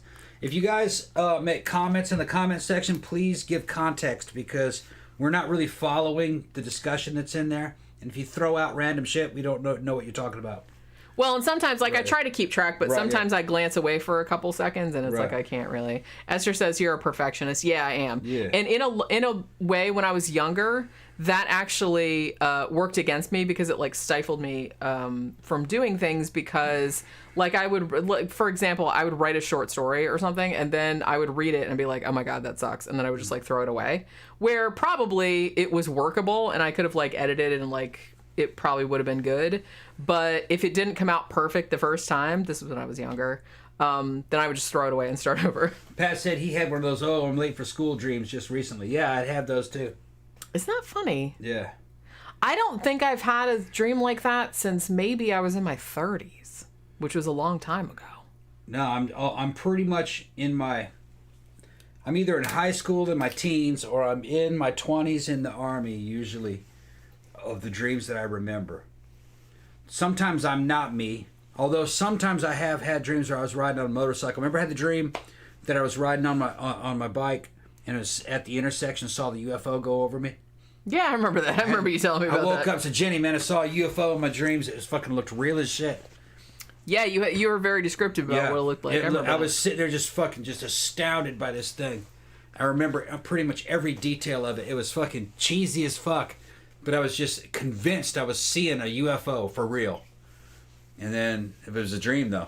But it just felt like I was there, standing in that intersection on that Buell, my foot down when Buell stopped. And all the traffic just came to a standstill. We watched this huge fucking UFO that kind of looked like a merry-go-round out of the damn It's a Small World ride on Disneyland. It looked like it was made out of damn stucco. Green. Wouldn't that be awesome if, like, aliens actually came here in a UFO that looked like It's a Small World? It looked like something out of It's a Small World. It was just I want to hang out with those aliens. And it was so fucking bizarre. So, like, ooh, I see what you did there. It was so fucking bizarre that I was going, oh, yeah, that shit's alien. No human would have decorated some shit like that. It was like avocado green stucco. Except Walt Disney. And it had an upper and a lower deck. It was fucking round, and it looked like a merry-go-round with poles, but instead of horses, it had little swirling gold fucking spheres and bullshit like that. And on the inside of it, you know, like behind the poles, it had mirrors that went around it and lights shining. I go, man, that's just tacky. Look at that shit. Look how fucking tacky that thing is. And it was scary though, man. Fucking aliens. They're so Yeah, tacky ass fucking. And I was trying to grasp. Tacky aliens. What's all those fucking spinning poles for? How does that work? It didn't make any fucking. Stripper poles. Yeah, like stripper poles on it. I'm like, how does that fucking work? That's for the stripper aliens. I couldn't take my eyes off of it. It was huge. It was like. I mean, because sometimes when they get in the atmosphere, they have all the alien strippers, and they're just out there on the outside, like to lure people in. That's like what they're doing. And it was low. The bottom of it was maybe about 6 stories above the ground, and it was about the size of a giant circus tent. That's about how big it was. Like a giant. Had we just watched Killer Clowns from Outer Space? Is that what you drew? No, but it just looked like a circus. You know about the size of a circus tent? About like that. About that's what I was thinking. That's alien. Like a couple of you could probably fit like 4 tennis courts in it. That's how big it was. All right. And it just didn't look like anything a human would make. Like a human would have much better sense to make something look like that. Oh, I don't know about that. You know, it was like, what the fuck? And it had poles around it, and it was all spinning like it's a small world after all. Little things, that's what it was like. You know what I mean? And on the poles, it had like spheres with little balls and shit. It looked, you know how, like it's a small world, has that fucking weird shit, fake looking, steampunk looking shit. How fucking awesome would that be? Yeah, and I was looking at it and I was going like, what the fuck does that do? And I was thinking, it's like, is that something to do with anti-gravity or what the hell? You know what I mean? I just couldn't understand it. Maybe they just put it on there for the hell of it. Just for looks, I guess. Because they just thought it was funny. Well, it's something my subconscious came up with. Maybe these aliens have been monitoring us, but unbeknownst to them, they've only been monitoring Disneyland. Yeah. So they think that everyone on Earth is like Disneyland. So that's like their only context for human life, or you know what I mean? Yeah. So they're like, well, we'll build something which won't be threatening to them. Yeah. So it's just kind of like, they have like a spaceship that looks like fucking Space Mountain. Yeah. The only thing that was missing was the little fucking puppets. You know what I mean? If it had the little puppets. Oh my god. Or like a teddy bear on it or something. I'm gonna write that story now. How funny would that be? Yeah. It wouldn't be a horror story. Well, I could make it a horror story, but that would be like super, super funny. Oh my god, what a great idea. Pastor Tom, your fucking dreams are detailed. No, it was, man. Dude, it was like real. If they're not always that detailed. It's just that I always wanted to see a UFO. I saw a poltergeist, but he still wants to see it. I want to see a fucking UFO. He leaves the curtains on the sliding glass door open every night in the room. Yeah. Because you can look out like to the sky. And even though I'm kind of like, can you close the curtains? Because it's like as soon as the sun comes up, it wakes me up. Yeah. But he's like, no, I have to leave it open in case the UFO comes by. Because he wants to see the UFO. So I fall asleep with headphones on, looking out that window. And I'm also ready for somebody to step out there and fucking, step out and fucking look at me like that too. I'll blast that bitch if he does it. But I'm looking through there. Yeah, I've seen enough horror movies that I'm just kind of like... Yeah, it's all right. I'm not worried about it. Because I'm not actually worried about it either, because it's like... I almost did see a UFO that one. Remember when I got out of bed and fucking ran outside? Went outside naked looking at that fucking thing that turned out it was a helicopter? Do you remember that? Did we talk about that on the show? No, didn't even tell about that. This wasn't that long ago. No. What was it, like a month ago? A couple months back. Maybe a month or two ago. Yeah, it's probably about 3 o'clock in the morning. It was like, it was early in the morning. You woke me up, right? Yeah. He woke I never me seen up. anything like it. And there was something outside, and he was just like, flying. Look. And you ran outside. Were you naked? Yeah. I'm pretty sure he I ran didn't give a shit. outside It's naked. 3 o'clock in the morning. I mean, it's like, it's not where... I was going to see the fucking UFO. We're not on a major road or anything. No, there's like a big backyard. wall, and there's like, it's backyard. And then there's like a path, and there's trees. What it was... And then there's the road. I was sitting there just confounded by it. It looked like 2 discs with fucking patterns going. It was a police helicopter. Well, I told you, I was like, dude, I'm pretty sure it's a helicopter. Well, the whole outside lit up because he hit me with the spotlight. He didn't hit me, but he hit the house with the spotlight. Because then I started fucking with you. I was like, he's looking for you, Tom. What the fuck? Yeah, and I went out there and looked, and it had an LED display on the helicopter, and it was... It was... I had forgotten all about that. So he runs, his little booty is like, he's running outside the backyard. Yeah. It goes down at this place, man. It goes down. It's exciting in this house. I do all kinds of weird shit. sometimes. I had totally forgotten about that you ran in the backyard naked going like, look, look, Jenny, look, it's a UFO, it's a UFO. Yeah. And then I was of course, one, I'm always like cranky if you wake me up in the middle of the night. Seriously, I'm very cranky. She's pissed. Because I never get enough sleep, I feel like. So it's like you wake me up in the middle of the night, I'm like, this better be, is this fucking house on fire? No, then shut the fuck up.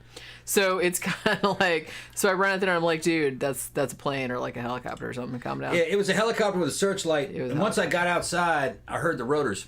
I think it was an OH-58. But it had a really cool LED display around the tail rotor and something around the nose. It looked like red discs and there were things moving and it had writing that was scrolling by.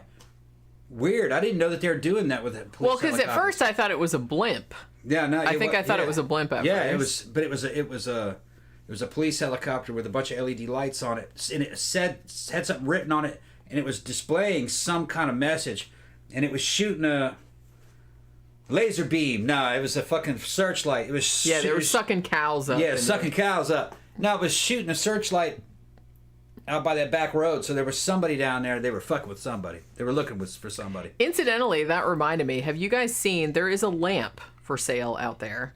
A print shop I used to work at, they had one, and it was magical. It's a lamp, and the top of it is a UFO, like your classic 50s, flying saucer.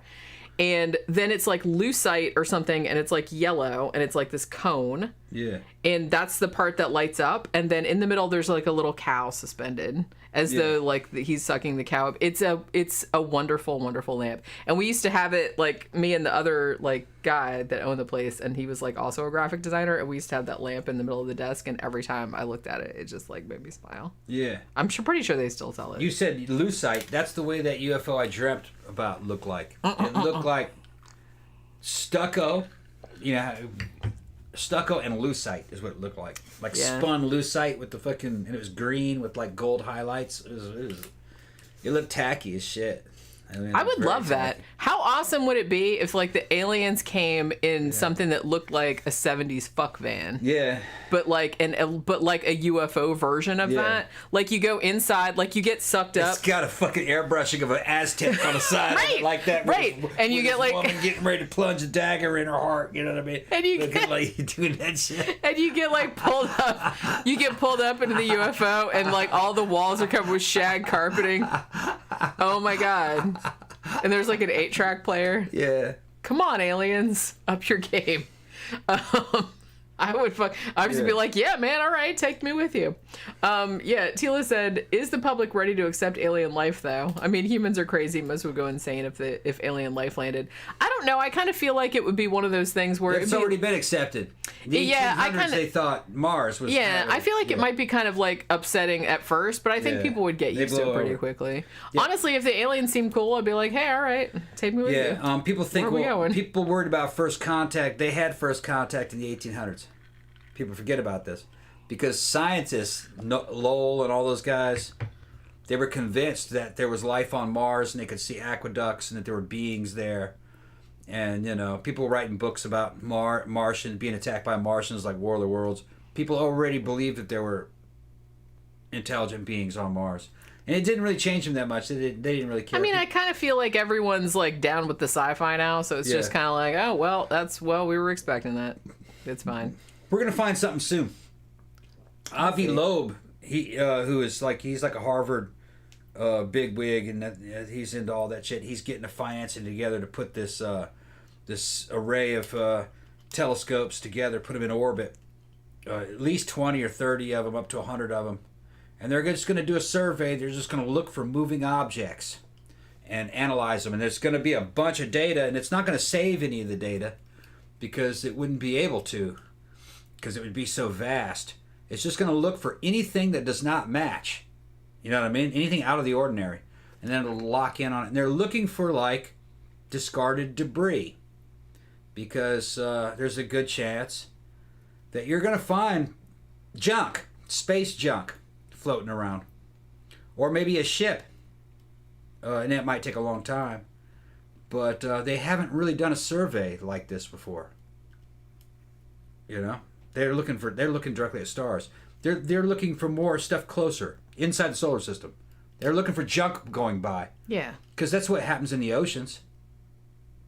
You know what I mean? You can be out on the ocean and see a Coke bottle going by.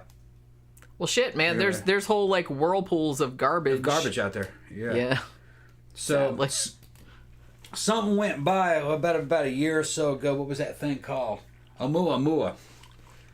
And oh yeah, I remember reading an article about that. It came and then it accelerated on its way out. Gotta back out. And it seemed to be not massive, about the size of a tennis court, and thin.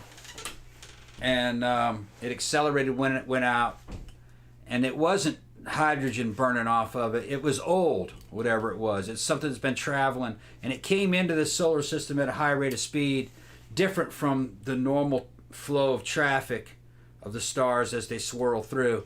So it was something that had speed applied to it at some time in its history. And it summarized that it was just like maybe just a flat piece of junk. Like an array, and a solar array maybe, off of like a solar sail. But it wouldn't have been from Earth. And it was light, whatever it was, but it hasn't been burned up by solar radiation, so it wasn't some kind of like frozen gas. It was something solid. And as it left the solar system, as it passed the sun, it accelerated. Some people were saying, well, the heat hit and it maybe caused gas to escape from it, which gave it like rocket power. And then they came back and said, no, because it had gone through many solar systems in its life on the trajectory. It would have been burned up by now, or, evaporated by now if it was some kind of frozen gas. It was something that was very thin and didn't have much weight to it, enough that solar radiation could accelerate it. And they did the math and everything, and the only thing close to that would have been a light sheet of like aluminum, like on a solar sail, or like a piece of debris about the size of a tennis court. It was strange, whatever it was. They want to look for more of them. It might have been something natural, some kind of natural phenomenon, but Avi Loeb believes it was the leftovers of some kind of a solar sail from another civilization. They're totally plausible. It's like, look, we found a spark plug from an alien spacecraft. Right. Well, a solar sail requires very little technology. You can put a solar sail on anything, and it'll get some speed.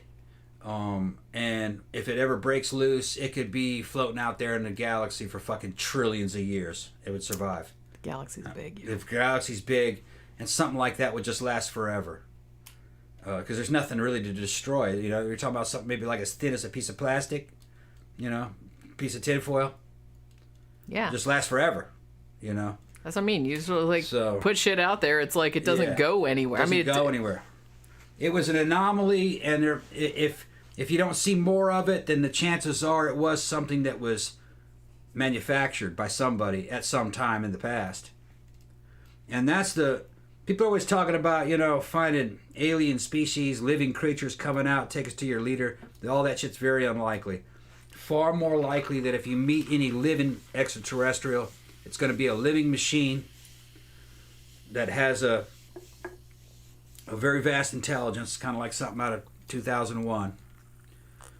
Or you're going to find more likely that you would ever find in anything alive would be something having to do with archaeology.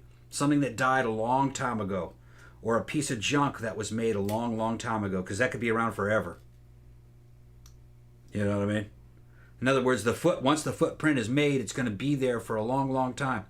So chances are the first thing you're going to find is something like, what do they call it?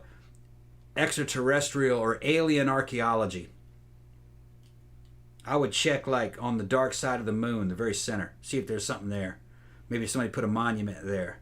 Or something exactly on the north or south pole of the moon. Or something in a place where it would be, you'd have to want to go there and find it, Like maybe an obelisk on the very highest point of a mountain somewhere on some planet. Maybe somebody put something up there. You want to look in a weird place. Something in orbit directly above a pole. Like perfectly above a pole. Maybe it's something that could be there for trillions of years, something like that. Because there's enough time in Earth's life that there could have been more than one civilization here on this planet. Yeah, I mean, we've been here for like 4 billion years, something like that, right? Yeah, well Earth has. Earth has been, I think it was trillion. Was it trillion years? 4 trillion years or 4 billion years? But there's enough time for, there would have been enough time for other civilizations, non-human civilizations, to rise and fall. That's a long time. Pre-dinosaur. Could have been shit pre-dinosaur. And maybe they went to the moon and they left things behind there. You know? No way of knowing. Tila was talking about, they're talking about alien life in there. Alien life, very different looking in Invasion of the Body Snatchers. That reminded me, when we were at Memento Mori on Monday night, we were talking to our friend Little Swole. Little Swole, yeah. And we were talking about, because he's real into horror movies too, although he's a bit younger than us and he hasn't seen like a lot of the classics. We were talking about what would be the scariest, not necessarily the scariest, but the most dangerous. The most dangerous like movie monster. And movie Alien. No, The Thing. Oh, The Thing, yeah. Yeah, it was an alien. We said it would. Yeah, we said it would be The Thing because I was like, that was something, and I think we talked about this before, where it's like you wouldn't be able to stop it because it wouldn't look the same. You know, it's not like a xenomorph. Like, oh, that's a xenomorph. Let's kill it, which might be difficult, but at least you recognize a xenomorph. The Thing from The Thing can look like whatever it wants to look like. So, and it to the same extent, Invasion of the Body Snatchers would also be like super scary because even though they come here looking, they just look like regular ass plants, but then they turn into people, like they can take over people's bodies. Well, although that was a little less scary because at least you could tell that the person had been taken over because they were like acting super weird. In The Thing, you couldn't tell who had been taken over and who couldn't. When it comes to biological life forms, aliens, you would think the most likely thing that could survive would be The Thing. That's kind of what I think. If something like that came here, we would be fucked. Yeah, but the thing is that what I'm getting at is that in Darwinian evolution, the most badass creatures rise to the top and survive. Something like The Thing would be an apex predator. I could surmise that something like that must exist. Well, yeah. That's what's so scary about that movie is that that's really not that far-fetched. No, you would think that that's what a lot of life would eventually evolve into. Like because that's like the ultimate adaptability. Because like I said, it's not so much being bigger or faster or stronger or anything like that. It's being adaptable. Yeah. And if you were so adaptable that it's like I could appropriate any creature you come in contact with. Right. Like any climate that you found yourself in, they're like, okay, well, what's all the local flora and fauna? We'll become that. We'll become that, and you'll just like proliferate. Yeah. That would be like that would take over the earth like in no time at all. And you would think that would only have to happen once in a galaxy, and once that happened, that creature would achieve dominance. Yeah, I kind of feel like you couldn't uncreate that. Soon the whole galaxy would just be that one organism, right? But in a bunch of different forms, right? So that's why, like I said, that's why The Thing is like one of the best horror movies ever. Yeah. Because if you think about the implications of that, that is like scary as shit. And the Krustle didn't really defeat it. They just blew it up with dynamite. That wouldn't kill it. No, of course not. But see, that's what's so great about that movie. They left it like ambiguous. They left that shit really ambiguous. You didn't know? Yeah, those pieces would just be frozen up there with him and Krustle and fucking Keith David. They'd be up there frozen with The Thing. There's like looking at each other, going, wonder if you're the Thing. Wonder if you're the Thing. I don't know. I might be. And it's like, if you are, it's like, and like you said, even if you blow it up, there's like little pieces of it. Right. And all you need is a little piece of it. All you need is like one cell. I mean, theoretically. Xenomorphs, you could defeat that. Predator, that's what I'm saying. You can defeat that. Yeah, because that's a thing. That's a being. That's easily identifiable. Right. It's high signature. It's not a low signature creature. It doesn't have any camouflage. You could fight that. You couldn't fight The Thing. Nope. That's what I'm saying. No. That's why I think that's the scariest and the most dangerous movie monster. You'd lose. You could because there's just no way. I can't think of any conceivable way that you could defeat that. If evolution ever created something like that, it would survive and it would spread. That's what I mean. We would be fucked. And something like that might be out there. Yeah, because, something like that might be out there. That would have been the ultimate achievement for biology, is to be able to do that. And it just must be that that's very unlikely that happens. That must be near. Maybe that's impossible. It could be that's biologically impossible. You know what, though? I hate to say this, but I don't really see any barriers to that from a biological standpoint. I mean, maybe I'd have to think about it more, but... It's basically a colony of amoebas. I don't see how that couldn't happen. What you're talking about is a colony of amoebas that jump on a living organism, consume it cell by cell, and then learn from its DNA and takes that shape once it's consumed. And even when it gets the brains of that creature, it recreates that brain and the knowledge that was inside of it. Yeah, because they're able to recreate everything that was in it. Like I said, Invasion of the Body Snatchers had a similar concept, but you could tell that person wasn't them anymore because they were like emotionless. No, in the Thing, it was them. Basically. But in the Thing, it was them. You couldn't tell. Yeah. So in a way, that was kind of, because if it took over your whole entire brain, it took all your memories and everything like that. It had access to all your shit. And all your knowledge. Right. And then at any minute, it could become all the other creatures it had ever contacted. You know what I mean? Big crab legs come out and alien shit comes out. It could take whatever form it wanted. Man, I want some big crab legs. Yeah. Do you know, well, I don't know why I just thought of this. Well, I guess because you said crab. I was just looking, I was getting some yogurt last night. Yeah. And I had forgotten that I bought a big thing. Oh, you got invitation for it? Of fake crab meat. Yeah. And I was like, when did I buy that? I don't remember buying that. Had I remember, we'd have got some celery. And I'm like, shit, now I gotta make some crab salad with that so I can make some sandwiches. I totally forgot that was in the refrigerator. We'll get some hoagie rolls and some... now I gotta go to the store again tomorrow. God damn it. But the everything else I got the mayonnaise, I got everything else. I got Old Bay, everything. Oh. But, yeah. Yeah, you couldn't beat the Thing. No.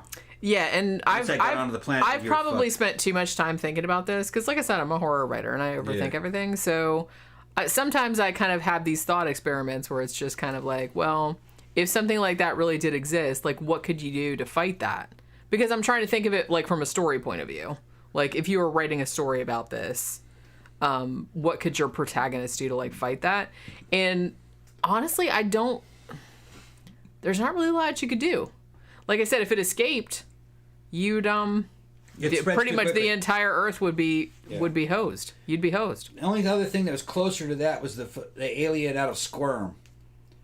The little damn worms that we get in your mouth. Slither, you mean? Slither, I mean, yeah. Not Squirm. That was that's a totally different movie. Yeah, Slither. The little worm things that would go in your mouth and take over. That was close. Although, like I said, at least it was identifiable that you'd been taken over. Yeah, you could fight it. The thing that was scary about the Thing is you couldn't identify who had been taken over and who couldn't. And I think that was kind of like the mitigating factor there. Yeah. You know, Invasion of the Body Snatchers, you know, yes, they could replicate a person, but most of the people were like, hey, you know, my wife isn't my wife anymore. Like, she doesn't have emotions. The pod bullshit took time. That's true. And it took resources. And at least the pod had to be like kind of within proximity to you. The Thing just had to be alone with you in a room for a second to consume you, and then there'd be two of them. Or you could spread apart into little pieces because, remember, each cell was its own living creature. It wasn't a single unified creature. It was like a colony acting as a creature. You know what I mean? You were a multicellular colony, but, you know, you chop the person's arm off, and the arm would slither away and turn into something else. You know? So it was like a multicellular colony acting like an individual. It wasn't. Well, it's just kind of like shit that I used to read about, like mushrooms, for example, which are like fungus. And you only see like these little mushrooms like popping up above the surface. Yeah, but no, they're all underneath, they're all like interconnected. So it's actually like one big organism. They say some of those mushrooms are like the size of a state. Yeah. Yeah. Which is crazy. Yeah. That's crazy. They're all interconnected. When I remember reading that, and that like blew my fucking mind. Yeah. Because it's like you just think of like, oh, it's a little mushroom and it's another little mushroom over there. But it's like, no, that's like all the same. Like from a DNA standpoint, it's all one organism and it can be like fucking giant because all the roots are like underneath. I was going to say something about, somebody asked about, Sandra said, what is fake crab meat made of? Fish. Yeah, it's fish. It's some kind of white fish. I don't know what they make it out of. I think it's cod. And then they kind of like put like a little dye thing on the end. Yeah, so it looks it's just fish that they sent it through a processor, centrifuge, grind it up into paste, put it in a centrifuge, separate it out, And they cook it and dye it. They flavor it, cook it, and dye it. Just turn it into like a crab flavored fish product. Crab-like product. Crab-like. But it's still fish. It's not like fake or anything. Yeah, it's fish. So it is still. It still it's has nutritious. like a crabby taste to it. Yeah, and it's all protein. It's good nutrition. And honestly, I like it because you can make crab salad out of it, which I make sandwiches with, and you can also make like sushi with it. Yeah, you can't heat it though. No, I wouldn't. It's only good cold. It's good cold. Yeah. Although I will say that Koi Wan Buffet, they do a thing that's like this weird. What even is it? It's like a casserole. Casserole's got it. But it's like fake crab. Yeah. They do a crab salad too, which is actually pretty decent. But they do like it's fake crab and cheese. Yeah, and something else in there, and that's actually not bad. And that's kind of like heated up. It's pretty good. There might be some breadcrumbs. I think it might be. Maybe there's it's like a crunchy, crusty thing. Yeah, it's actually pretty good. But I don't like that crab heated. That fake crab. Yeah, I get that. It is better. It is better cold. It's much better cold. I do really like crab salad though. As long as it's, I don't like it if it's too goopy or mayonnaisey. Yeah. I like a little bit of mayonnaise and some celery and shit. Fake crab is a Japanese invention. They eat a lot of that. People don't realize that. That wasn't made for the American market. They just sold it to us. It was made for Japan. They eat a shit ton of it. I like sushi it. And stuff. I know it's not cool, but I like it. Yeah. I don't know. So every now and then, like Sam's sells like a big, like a plastic thing of it for how much is it? $8, $7, I think. No, it's about $6. Something like that. Yeah. And so I like having like some crab salad with it, or like I said, we made sushi with it a couple times. Makes good sandwiches. Where we just like wrapped it. We had the sticky rice. Yeah. And we put some fake crab meat in there. We put like a little bit of sour or cream cheese in there, and a little bit of something else in there, and wrapped it all in seaweed with the rice and everything, and that was actually pretty good. Maybe avocado. What the fuck else did we put in there? Mango Badger. He's fucking. Is that Mango? Yeah. Badger's down in there, flirting with Sandra. After I showed them your true form, all of a sudden, your true form. God damn! Look at the size of this thing. I showed. Wait, what? I was looking at these boobs. I said, look at the size of this thing. I showed Sandra's true pornographic form, and all these men are just coming in, and she goes, "Yeah, I look just like that, except for the hair, the face, the eyes, and the face." Yeah. Yeah. Except for everything. Yeah. Omri Vampire. Oh my God, I haven't watched y'all live in so long. Yeah. It's always 13 o'clock at my house when I'm drinking vodka and listening to Jenny and Tom. Oh shit. Well, man. Welcome back. I know. We're all a bunch of alkies. What? We're all a bunch of alkies now. That's all right. Yeah. Well, we can't be alkies. No, it's like alkies. We don't. We just fucking drink. I feel like there's a distinction to be made between alkies, which is bad, and drunks. Mm-hmm. I kind of feel we're more drunks. Yeah, sometimes. But well, drunks, you can just do it when you're out having a good time, or you're hanging out on the show. Yeah. Because honestly, other than being on the show or if we're going out, we don't really drink all that much. Nah, social drinkers. Sometimes, every now and then, if we're just hanging out, watching a movie and we're not going anywhere, we'll have one, but we don't get drunk. You know what I mean? The only time we really get drunk is on this show or if we go out dancing. Yeah. I feel like alcoholics are more I'm not naming any names, but there was this woman, actually I can't even remember her name, who dated my dad for a time, and she always had, those little airplane bottles of booze? Yeah. She always had those in her purse. Yeah. And whenever there was a get together, she'd be like, "Oh, I'm gonna go to the bathroom." Yeah, she's drinking it. And then she would come, and then the more she would go to the bathroom, the more the night went on, she would come back and she'd be like, she'd be like that, and I'd be just like, okay, well, we all know what you're doing in there. So that's an alcoholic. Why didn't you just put it in a flask and just be open about it? See, I don't know. That's classier to just go ahead and go, I'm gonna have a drink. I mean, no one's, as long as you're not starting any fights or puking on yourself or anything like that, it's it's fine. It's fine. Ooh, or man. Pooping yourself or whatever. Yeah. Getting sleepy. Are you sleepy already? Getting sleepy, yeah. What time how can that be? Mango says I've been drunk since last Wednesday. Yeah. I'm just well. The thing is, I don't know how old you are, Mango, but I'll be 49 next month, and it's just being drunk is still fun. It's just that it takes way longer to recover than it used to. I look back even 10 years ago, and it's like, I used to go out dancing all the time. I wouldn't get drunk every night, but I would drink a lot. And then it's like I'd get up like at 6 o'clock the next morning and like go to work and be mostly fine. I can't imagine doing that nowadays. When we first started hanging out, we were going out almost every night of the week. We went out pretty much every night. It was ridiculous. And I wasn't that young. No, I was 42. Yeah, I think I was in my late 30s. Yeah. And so, I didn't drink a lot during my teenage years or my 20s, a little bit, but not that much. The clubs were more fun then, though. That's true. There's more people out. It's dead right now. Yeah, it kind of is. But, yeah.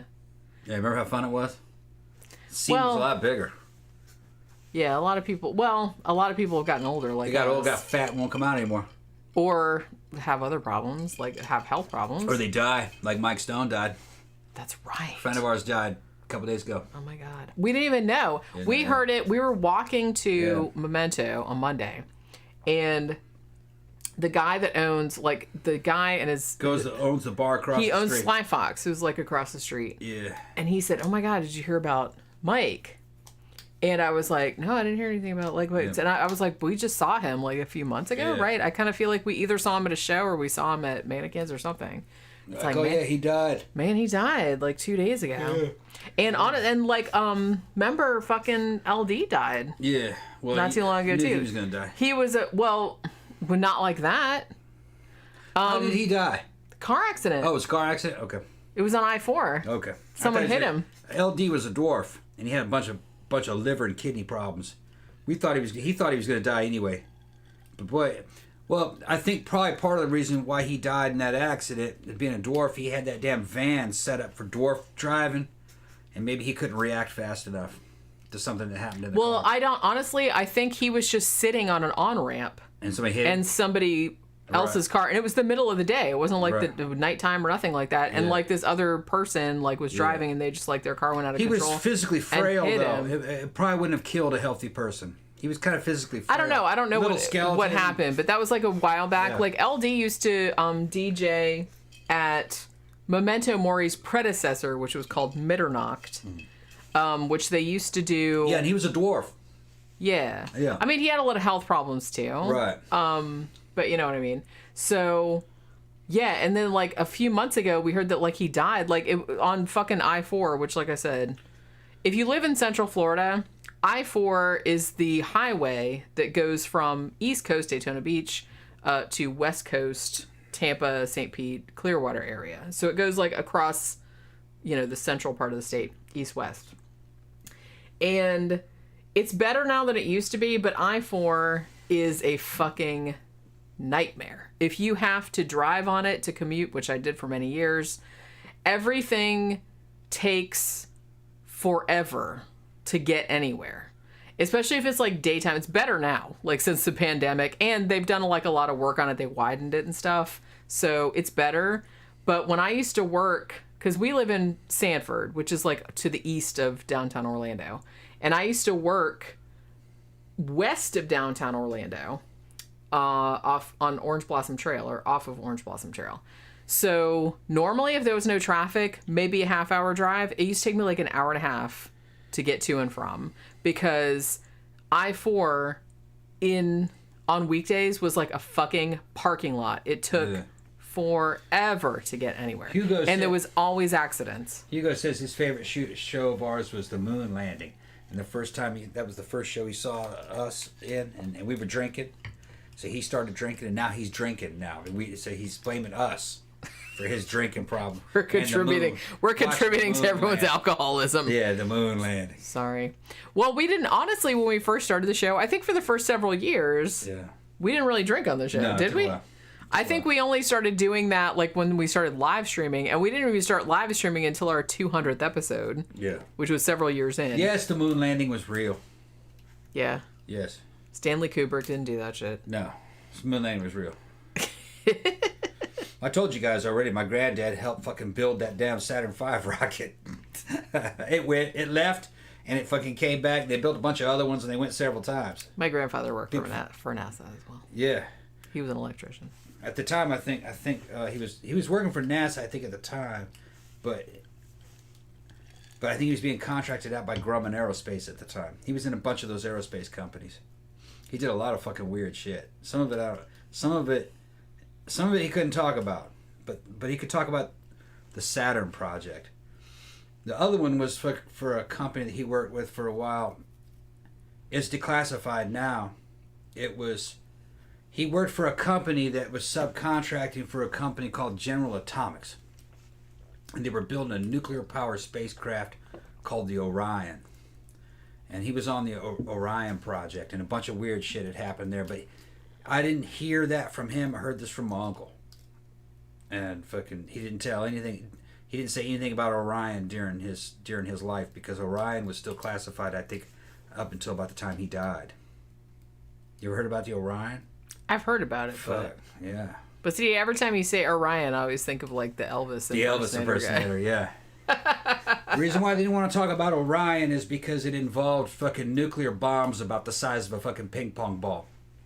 And they learned how to make an atomic bomb about the size of a ping pong ball. That was cheap and easy to make, and that engine would drop about 2 or 3 of them a second out the back of it. The engine was just a Coke bottling machine. Could throw them out real fast, and it would pass a fucking magnetic field which would arm them, and they were timed, and then they'd blow up behind a plate. And that fucking thing was the size of a fucking 20 foot tall building. It weighed about what a submarine would weigh. It was made out of steel. There was nothing fucking effeminate about this fucking spacecraft. It was like moving a damn monument. Everything was made to be as big and as heavy and as strong as possible. What would an effeminate one look like? An effeminate motherfucker would be thin ass fucking aluminum. Like it'd be made of like lace. Yeah. Thin aluminum, lightweight, none of that shit. This shit was made to be heavy as possible, because it had to be real heavy to survive all these forces. It's made out of menstrual blood? No, it's made out of fucking... well, the fucking parts of the nose was made out of fucking poured concrete and fucking cast iron. They tried to get shit as heavy as possible because they had all the power they needed to get it into orbit. They were going to launch it off a damn platform out in the Pacific Ocean. It'd be bad. And it'd be able to get to Mars in like 3 weeks. It could get to Saturn in a month. Or Jupiter in a month. That's how fast it was. Camp Guy said my elementary school was made out of solid cinder blocks. Yeah. A lot of old houses and buildings in Florida are also made out of solid cinder blocks or poured concrete. That was another thing too. Well, we have to keep like hurricanes from blowing shit away. Tila says atomic bombs the size of a ping pong ball. Dudes are so evil. Yeah, it's like seriously, like use your smarts like for something that is like helps people. Well, it was fucking a spacecraft engine. Yeah, okay. It wasn't a weapon. It was going to use it on a spacecraft. Yeah, but you know how that would go. How that would go. And then it was... it could accelerate so hard that you could get from Earth all the way out to damn Jupiter and still have 1 G of acceleration, so everyone would be like they had gravity. That's how... So they wouldn't be all like plastered against like in the gravitron. They would never be weightless. They would always be at 1 G. And then on the deceleration run, they'd flip it around backwards, and the deceleration would make it stick. They'd turn around backwards, you stick to the floor because you were decelerating. So you were never it had enough power to give that kind of acceleration the whole way. You're getting to fucking Jupiter in about 3 months, I think they said it was. 3 months? Badass. With no computers. Just fucking white boys and fucking white shirts and neckties and fucking slide rulers. With a fucking pencil in their mouth, looking out the window. That was back. We had badass white boys. Like fucking ties. Fucking pocket protector. Fucking pocket protector and a tie. Get my pen. We'll be there in about 3 months, Captain. Okay, push the nose over a little bit. Looking through the data. Yeah, that we'll be there in time. Okay, yeah, we'll get there. Can you imagine like the balls it would take to just be like, well, we going off into space. We just like clutch this thing together. Yeah. We're not entirely sure we know what we're doing. Point it out that way. Fucking put the steam on it. Fucking Jupiter will probably be in line when we get there. Probably. Yeah, it'll be around there. We'll adjust it if we have. Yeah, we'll adjust it. We'll adjust it in the final few days. Yeah, fucking right. They were crazy, and they were crazy. But you can't land on Jupiter anyway because it's all slushy. They were going to go to those moons. Yeah, that's true. They were going to go to the moons. But they wanted to go to like Titan and everything. But they were going to go. And fucking they were nuts, man. They were going to like take their families with them. Because he didn't have weight restrictions. That's how much power it had. So they were going to take like women and children with them. Come on, kids. It's going to be like, yeah, come on, get in. We're going to Jupiter. Yeah. It was very, very positive thinking, man. That's some alpha fucking thinking. That's some alpha fucking Well, the technology was very simple. It was just a Coke bottling machine. And they had 2 of them. Well, another one as a backup. And they had mechanics on there to fix it if anything went wrong. And then it had a nuclear power plant in it, would generate all the electrical power you needed. And the nuclear power plant was out of a submarine. So it was all tried and true materials, you know.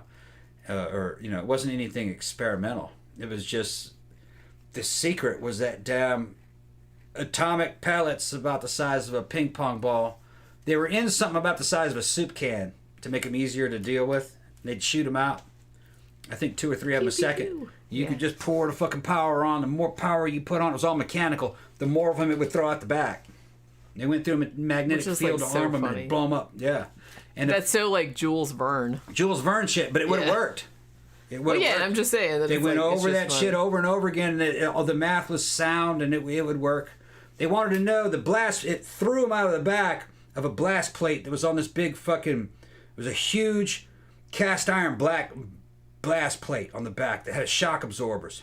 Okay, and they wanted to know how many microns of fucking erosion was there on the back of that plate per explosion. So how many explosions would that thing last for? And if I remember, like off the top of my head, going to Jupiter and back, you really would have only lost a few feet of thickness off of this blast plate. And that blast plate was fucking 10, 15 feet thick. So, you know, it would have lasted a long time. You could change it, too. Change it out. I don't know if Jupiter would be my first destination. No, they were going to go there first. They were going to go to Mars first. Because that was short. It was like only a few weeks away. They were going to putt all around. What killed it is Kennedy killed it. Because the Air Force says, we want 3 of them. And we want them with nuclear cannons on them. And they went, yeah, we can do that. They were going to make Death Stars, basically. And it's like, no. And yeah, they wanted them like... Let's not. They wanted cannons on them like a battleship that could launch nuclear warheads. It's like letting 5-year-olds run shit. That's when men ran shit, all right? And also, can it have like a giant tiger with green with stripes on it, and also it has to be a big bat wing, saddle on it with the tiger with a saddle. It's all guns, and it has a kung fu grip. And put him on roids, and fucking put him on roids, and give him a machine gun. Don't let 5-year-old boys run shit. Yeah, but it was beautiful, man. It was beautiful. That's when men said, "Fuck it, drop it nuts. We're gonna make a Death Star." But Kennedy saw him. Yeah, the fucking Air Force wanted 3 of them. And I think the Army wanted some, or the Air Force wanted some too. Yeah, because they're like, everybody, I got to have one too. Well, I got to have that. I also would like to go to Neptune. So they were going to have like 5 or 6 of them just orbiting around Earth the whole time as like orbital nuclear platforms. Orbital nuclear battleships is what they were basically. And they were going to have fucking the ability to fucking shoot dudes out through the cannons into orbit and come down in parachutes. Of course. So you could insert commandos from high orbit and shit. They were crazy, but it was totally brilliant. Fucking right. Shoot some commandos down there. Come burn them in through orbit and everything. We're gonna fuck you up. They're going to burning in through the atmosphere, you know. Hell yeah! And you jump out of the fucking. Once you slowed down enough and re-entered, you could then jump out of the capsule and hit a parachute, fucking come down, hit the ground with your little 9mm submachine gun, shoot some shit. And then you get shot immediately. Yeah, or just get shot, whatever, you know. It was just the thinking was like, yeah, whatever. We're the not thinking impressed. was very testosterone enriched. You know what I'm talking about? It was fucking really good. But they were gonna have like 5 of these. Some would say testosterone impaired, but no, okay. enriched. But they were gonna have like 5 of them around Death Stars, basically. And Kennedy saw that and goes, "Man, the Russians are gonna shit if they see this thing." So he canceled it. They're literally gonna shit. Yeah, the Russians are gonna shit. They probably would have. The Russians might have launched if they saw that shit. Well, yeah, and I'm sure like Kennedy was probably like, yeah, let's not. I don't want to get nuked. Most people don't want to get nuked. And they made a treaty not to nuclearize space with the Soviets, but the Soviets are gone, which means you could do it. We didn't make that agreement with Russia. So if anybody wants to get on that, field's wide open. The big downside of it is that the thing was designed to be launched from the Earth's surface out in the ocean. It left a lot of radioactivity behind. Not a lot. I mean, it was equivalent to a couple A-bomb tests above the surface. They did those all the time. But it would have been, if you never had any problem during the launch, you would have dropped a lot of damn nuclear pellets into the ocean. Somebody might want to try to go down there and go get them. It'd be a lot safer if you could assemble something like that in orbit, I think. So you didn't have to launch it through the atmosphere. And that Elon Musk ship could do that. But you put the damn nuclear drive on there, you'll actually be able to go somewhere. This fucking liquid fuel rocket, that's for pussies. You'll never get enough speed. You're going to need nuclear power, man. You could get like 1/10 the speed of light with that system. That's fast. Very fast. Sorry, they're talking about... What are they talking about? Clotted cream. Oh. What's clotted cream? Clotted cream. What's that? It's this delicious concoction. They put it on scones in the UK. Okay. With strawberry jam. Yeah. And it's super, super delicious. Yeah. I remember having that like on a fucking flight over there. Somebody said something. Were you guys talking about Jaffa cakes? I don't like those as much. I will say the British do have like some good snacks, but October Wraith says Dead Kennedys. Man, I love the fucking Dead Kennedys. Yeah.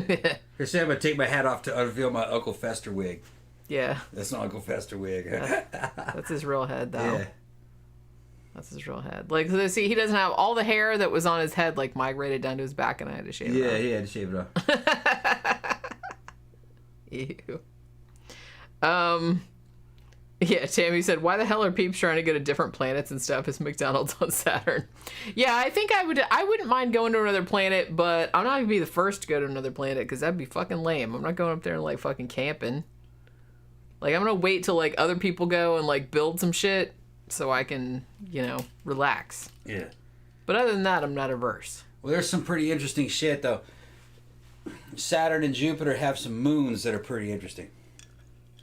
I think there's one of them around Saturn.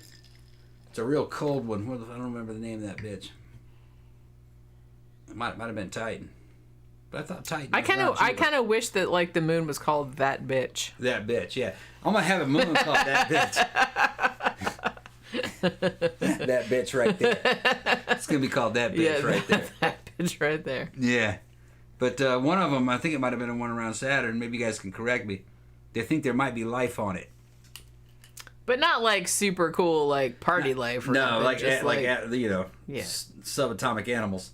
Boring ass bacterial life. Sure. Yeah, but it would be weird because it's real cold there. They'd be living in like fucking liquid hydrogen or something. But see, like I said, that's not weird nowadays because now they have those extremophiles, right? That's like all this that live around like heat vents like underneath the fucking ocean and all that kind of stuff. They got a video of it, man. There was the lander that went there and it was coming down through the atmosphere. It looks like the damn Grand Canyon, and it landed in a sandy, boggy looking, looked like a sandbar. And it hit pop like that and stuck and sunk down a little bit. It's a couple inches deep, and but it wasn't water. It was, I think, liquid hydrogen. I think, or liquid helium or something. It's so cold that gases are liquids there, But it looked like water. It looks like you could step out and just walk off. It's not though. It's fucking cold. I wouldn't advise it. It's like several hundred degrees below zero, Danny Rolling Ghost Space says, I'm surprised they never made an Ernest Goes to Space or Ernest Meets the Aliens. Did they not make an Ernest Goes to Space? Because I could have sworn they made an Ernest Goes to Space. He's dead. I can't believe we're talking about that guy. He's dead now, right? I don't know. Jim Varney? I'm pretty sure he died. I never saw any of those movies. I don't think I did either. No. But, I saw like clips of them. But I could have sworn they did a space one. He was supposed to be like a Shakespearean actor, evidently. I think he... Wait, was he? Yeah. All right, I'm going to have to look that up. That's not what he was known for. I mean, he got known for those commercials, but that's... It was movies. He started out... In commercials, I remember. Vern. Yeah. Hey, Vern. Yeah, it started out like commercials, and for whatever reason, that just like That struck stuck. some like cultural chord. Yeah, I don't know why. It was like, we're going to make like a... And honestly, they made like more movies than I was even like aware of. I think he was from Mississippi. Somebody might check him, but I think he remember Ernest Goes to Jail. Yeah. Ernest Scared Stupid. I remember that one. I might have seen that. I never saw any of them. They probably sucked. I don't know. I can't really say. But I could have sworn there was a space one, but maybe not. That seemed like a giant missed opportunity. Shit, man. Even Jason Voorhees went to space. Yeah. And he's like a cyber Jason. Oh my god. Did you guys see that? Terrible. Did you guys see that? It was like so... That was Jason X, right? Was it Jason X? Yeah. 10. They didn't call it like Jason Goes to Space. No. But it was just kind of like... Well, he was frozen in time. Yeah. He'd been like cryogenically frozen. Yeah. I saw it a long time ago. I don't entirely remember what happened in it. But he was like a cyborgy...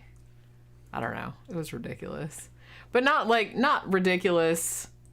I don't know. I wanted it to be more ridiculous.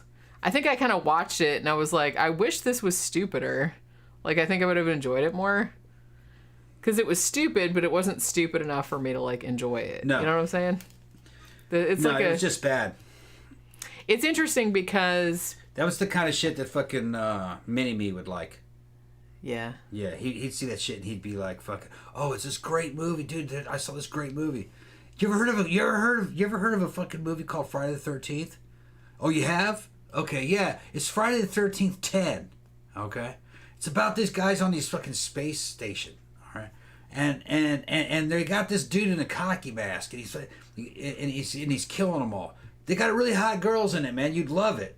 Oh, it's great. Oh, it's got a really good story. Well, he was super into the whole... You remember when the Halloween series went into that whole thing with like the... Yeah. Always possessed by a demon or the thorn, he thought that whatever. shit was deep as shit. He thought that shit was deep. I remember being over there, like me and you were over at his apartment one time, and him going into this big long thing about it. And we're like, explain. We're like, or could it be that those Halloween movies just sucked? Yeah. Just think about that for a minute. No, he thought that shit was real deep. I don't know. Like I said, and I can't judge because I'm like I overthink everything. I get but sometimes. A stupid movie is just a stupid movie. And he was talking about the Rob Zombie one, I think, wasn't he? Oh God, please tell me he wasn't. No, because I don't think that had come out. It was one of the. I think it was. It was one of the later ones. To be honest, it wasn't one of the. It wasn't one of the. It wasn't like 1 or 2. It wasn't part 1 or 2. It was like... No, he was talking about the later sequels. Yeah. Where it went into like a more supernatural direction. Right, that wasn't the Rob Zombie. That was like the total like reboot. All right. Honestly, I have to say, and I like Rob Zombie. I'm not like shitting on Rob Zombie, but I liked most like his movies that he made and he's super into horror movies, and we love that. But I will say that his remake of Halloween was one of the only movies that I ever almost walked out of. Yeah. Because I was just kind of like, why Rob Zombie? Yeah. Somebody that is that into horror, you should know that over-explaining your villain is a big no-no. Leaves like some mystery. Everybody liked Michael Myers. It was mystery. Sandra says, sounds like Little Tom. His name, it was not Little Tom, it was Mini-Me. As we call him. Yeah. We're not saying what his real name is. Can't be any farther away from the real Tom character-wise. No, he was very far away, I think. And like I said, I'm guilty of like, I like to overthink things. Like I said, I'm super in horror too. I'm a nerd about it and everything. But it's like, I don't take myself that seriously. Yeah. And I know when something's just like crappy, and you can read shit into stuff, but a lot of stuff I don't think was intended. All right. And honestly, like the later Halloween sequels, I don't really think, I think they were just kind of like, well, at this point, like, he never gets killed, so he must be like a demon of some kind. So we have to like write that into the show. I don't think they were like thinking about it. No, it wasn't like this big movie. Yeah, it wasn't like this big deep thing. It was just like a cash grab. It was the same thing with the Friday the 13th. They just had to make another movie because the last one did well. It's like, oh well, let's take him. Let's go to Manhattan on this. Oh, well, let's go to space. Yeah. They do the same thing like in every fucking franchise that goes on that long. Yeah. You run out of ideas. And then you just start doing stupid shit. It was a joke. You just start doing stupid shit. It doesn't mean anything. They didn't have like any continuity or anything like that. No. Well, they were obviously trolling. They were trolling, and the whole thing was a fucking joke. They were trolling even back in the early 80s. Well, yeah, they're like, well, let's see how stupid we can make something. And like, I don't think they were like legit thinking this, but it's like, in some ways they're like, well, let's just do this dumbass idea and like maybe people will see it like just... Well, what are you talking about? Are you talking about Friday the 13th? Yeah. And Friday the 13th, what it was is that we know that we basically killed him in the last one, but he's back, okay? Just fucking deal with it. Well, they have... Well, the thing about it... You're working on the Friday the 13th series. I mean, you're not a millionaire. Yeah. You know, it's just somebody that's like, okay, well, we know we killed him in the last one, like, definitively. Right. Like, but you bought a ticket to see it again. We have to make another movie because they make money. So here you go. Think of something. Yeah. So it's like, look, like I said, I'm a horror writer, so I know. You give it to some screenwriter that's just, like, looking for a paycheck, right? And he's like, well, shit, let's see, I don't know, demons, aliens, you have to think of like some supernatural reason why this bitch keeps coming back to life. That almost didn't happen in Friday the 13th though. They did. Yeah, I'm just saying in general. It was just a nod and a wink. It's honestly probably better to just like not it was just not even explain it. It was better just as a nod He's just and back. a wink. He's back. Okay. Come to your own conclusions. Right. You paid for the ticket. You wanted more. We're going to show you more. That's all it was. And yeah, he comes back all the time.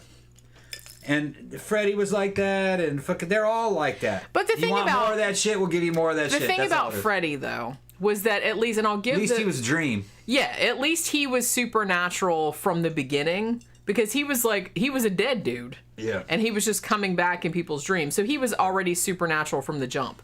I kind of feel like Halloween and Friday the 13th, that's kind of a different animal, because both of those killers were set up as human slashers from the beginning. Like, there wasn't really that much indication that they were supernatural in any fashion. Yeah. Freddy was supernatural from the outset. So, you know, the crazier that got, and like I said, it got like stupid and went into comedy later, which, you know, I didn't love that. But they did kind of like recover it though, with like the, you know, with Wes Craven's New Nightmare and stuff, where they like went meta with it. And I think that was a good idea.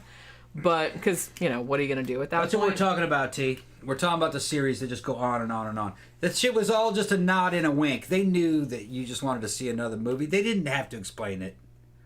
And honestly, when they did explain it, it got fucking worse. If you go see Friday, like Halloween to a lesser extent, okay? Because I know there's like a whole extended mythos with that.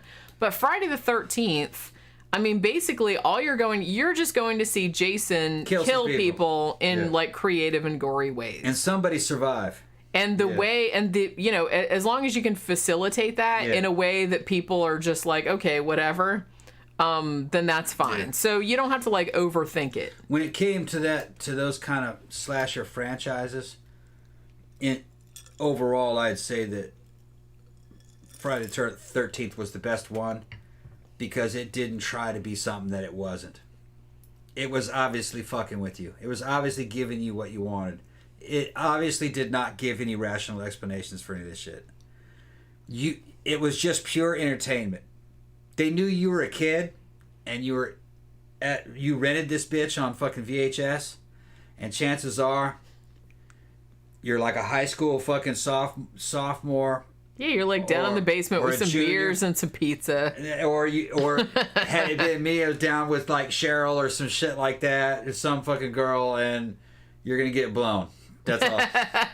It's just you gotta have something rolling so you can get a blowjob.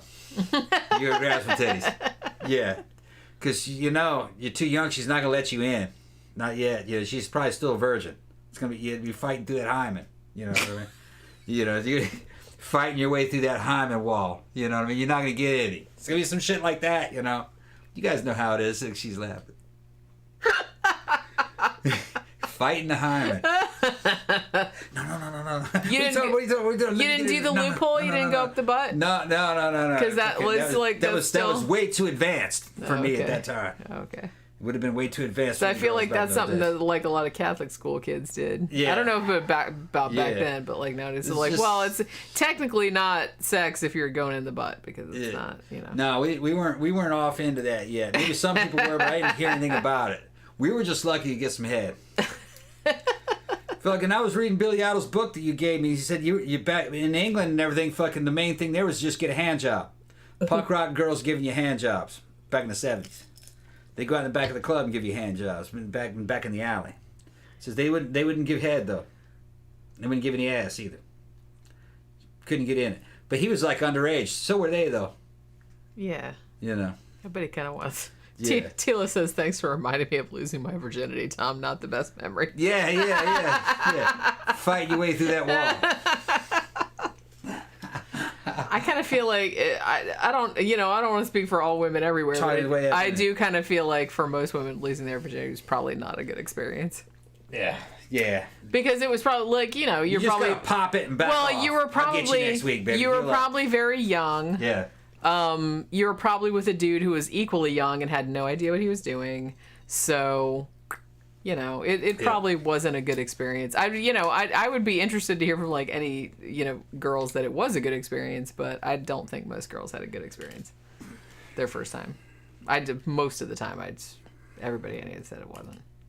You know what I'm saying? Yeah, fucking my senior year, fucking probably half of them were virgins. You couldn't get it. You could get everything else, but you couldn't get the ass though. But it's just all oral and shit. Make it up. That's good enough though. While you were watching Friday the 13th, and one time my senior year, you fucking actually fucking got one to give it up. That was in Brazil. That was in Brazil. Yeah. That's pretty funny. And she was older than me.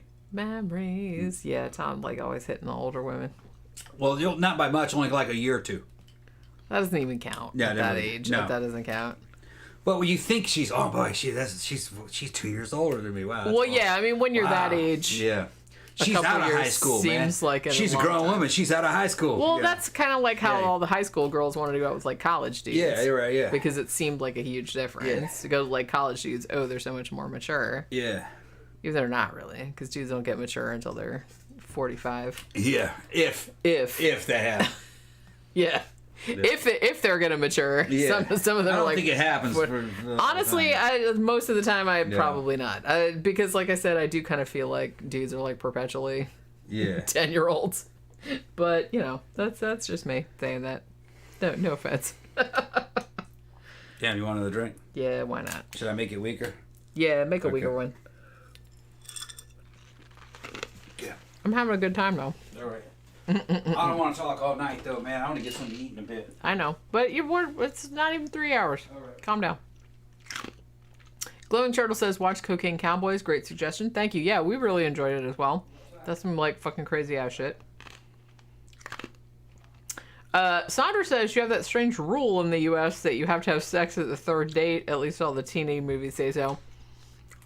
I don't know. I don't feel like it's not like a hard and fast rule. Honestly, I feel like nowadays, I don't even know, like, because I've been out of the dating pool for a while, but I feel like there's, like, really no rules. People just, like, do whatever, which I think is kind of, like, better.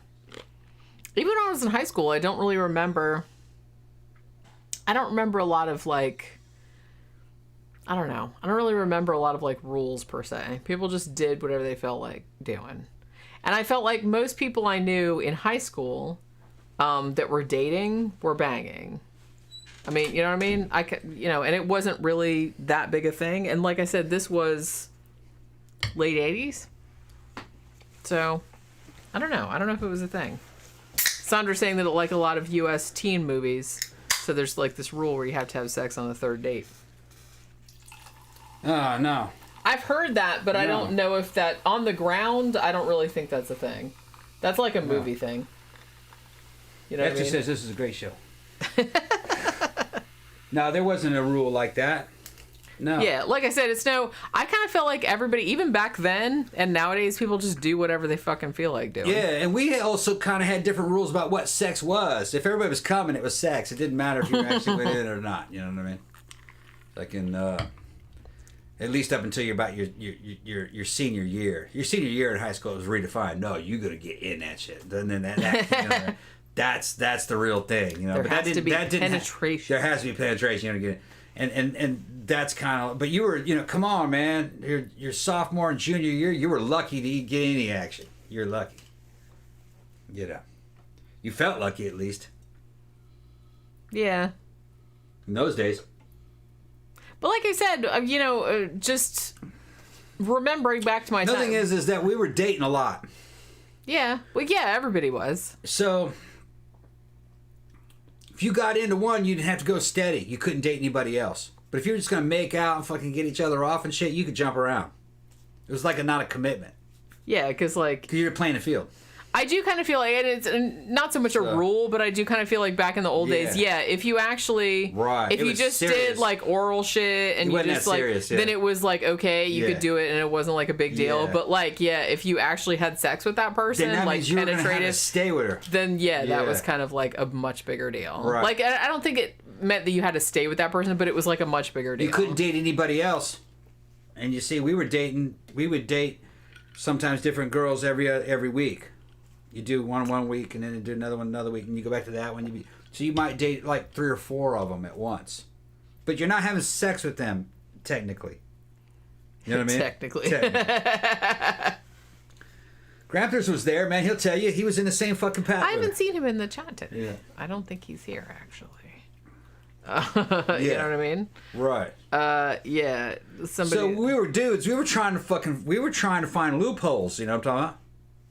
Well, that's what I mean. That was why that whole anal sex thing is a loophole for like but we were trying to find a loophole to where we could date, we could spread it around. You know what I'm talking about? Well, it's like, I still want to have sex with her, but I want to have sex with all the girls. Yeah, right. Without any. We're just trying to figure out what. Well, that's kind of like dude's whole thing. Well, you're young and you're trying to figure out, what you like and what you don't like and what's this girl like. And what you also, there's just this driving fucking fascination at that age of fucking finding out exactly what they look like without clothes on. You want to know what they look like, see? I feel like you still kind of think that though. Yeah, I think it's just normal instinct, but you just want to know what they look like without clothes on, and then you fucking say, "I saw her without her clothes on, man. I know exactly what she looks like." You know what I mean? And then you guys are comparing notes. Yeah, she looks good, doesn't she? Because the other guy might date her too. So, yeah, you see, because we weren't jealous. Tila said apparently there is a book called The Rules. Oh yeah, I haven't read it. I've read like portions of it. Yeah, but yeah, I kind of feel like maybe that was like 90s or early 2000s. I feel like there was this kind of like trend of books for people that it's like, oh, we're dating and this is what you do, ladies. They're mostly like geared toward women, I think, where they were just kind of like, you have to do X, Y, and Z, and you had like all these fucking, and honestly, anything like that, I hate anything like that. I hate anything that's just kind of like, well, in this situation, you do X, Y, Z, because it's like every single person is different, every single situation is different. You can't like just go down a checklist and be like, well, if he says this, then do this. I just think that's really like reductive. Normies do that. That's what I mean. It just to me that just seems very irritating. Yeah. And it just takes all the spontaneity and fun out of everything. It's like Jenny. So sometimes here on the show, fucking people have asked me questions about Jenny and I go, no, Jenny is not like dating the average woman. She's like, no, really? I said, yeah, no, big differences. Back when I was back in my 20s and shit, 20s and 30s, fucking the average woman was big into Cosmo magazine and she'd been reading all kinds of bullshit about dudes. They played these games like what they're talking about, and it was just real kind of normie, mundane kind of ways of looking at it. I hate that and everything shit. was just like a certain, and there wasn't any, wasn't much game to them. Wasn't much, there wasn't any kind of natural flow. But what was funny is that sometimes I might fall in with somebody like that and they'd be real impressed with me because I wasn't doing normal, mundane kind of shit. Like, they thought that was very interesting, you know what I mean? Because evidently I wasn't, I'm pretty much not like the average guy. You didn't fall into one of the prescribed categories. Things, evidently, yeah. but then a lot of those women kind of naturally kind of had a manipulative streak in them. So they were trying to get some kind of result out of me in front of their friends. And this shit didn't work out. I don't play those kind of games. See, well, I don't like that in anybody, right? Men or women, right? I'm always just kind of like, dude, just be what you're like. Yeah. Either I think you're cool or I think you're an asshole. It's just like, but don't pretend to be something you're not. Yeah. Don't like go. And there's a lot of problems too, because, you know, and if we ever do a show about like the incel community or anything like that, yeah. I kind of feel like there's a large strain of that in there too, because they kind of feel like, oh, well, I did X, Y, Z, and I didn't get, you know, I didn't get this result. Right. And I'm like, yeah, because that's not how humans work. Right. Well, that's a good way of putting it. There are a lot of women that are female equivalents of that. That's what I mean. And it's just kind of like... Like, there was some of them that I fucking would run into over the years, especially in Boston, back in the 90s. And Boston was extremely fucking superficial. They do weird shit. Like, I get the feeling that this chick wants me to put a ring on her finger and make a commitment to her in front of her friends here at this dinner table, so everyone else can see, and so she can tell. So there's like this big convoluted thing that only happens in the mind of a woman. You know what I mean? Well, and you know, and I will give you that like women are. She saw on Friends or on some. Well, no, not necessarily, because women are a lot more socially adept. I will say, in general, not always, but they are a lot more socially. They are a lot more attuned to social cues. They're a lot more attuned to community in general than men are. So a lot of times, you know, a lot of the stuff that they do is for particular reasons. Yeah. You know, not so much because it's like, oh, I want to look good in front of my friends, but also to like avoid humiliation, to avoid because they know how other women are going to think about them. So it's like this whole complicated. Yeah, and that's a good way to put it. It always seemed like it had to do with other women. Yeah, well, there is kind of like a big, because women see other women in a different way than they see. And, you know, it's the same the other way around. Like, men don't see women the way other women see. Right. You know what I mean? Because you always have to end up going to dinner with her and her girlfriends, and the girlfriend is judging you like fucking she's her mom or some weird shit. But like I said, that's extreme normie stuff. And what was the sad truth of the whole thing back in that era is that every time I was put in that position, I already knew there'd be no future to that relationship. I was just there to get the ass. Well, and the thing too is that, I mean, it's kind of hard for us because we grew up in, you know, the goth subculture, which has completely, honestly, different rules. Completely different set of norms, I guess. So it's kind of like, having been in that since, you know, I was very young, I understand that there are other norms for regular people. And I kind of know of them just from afar.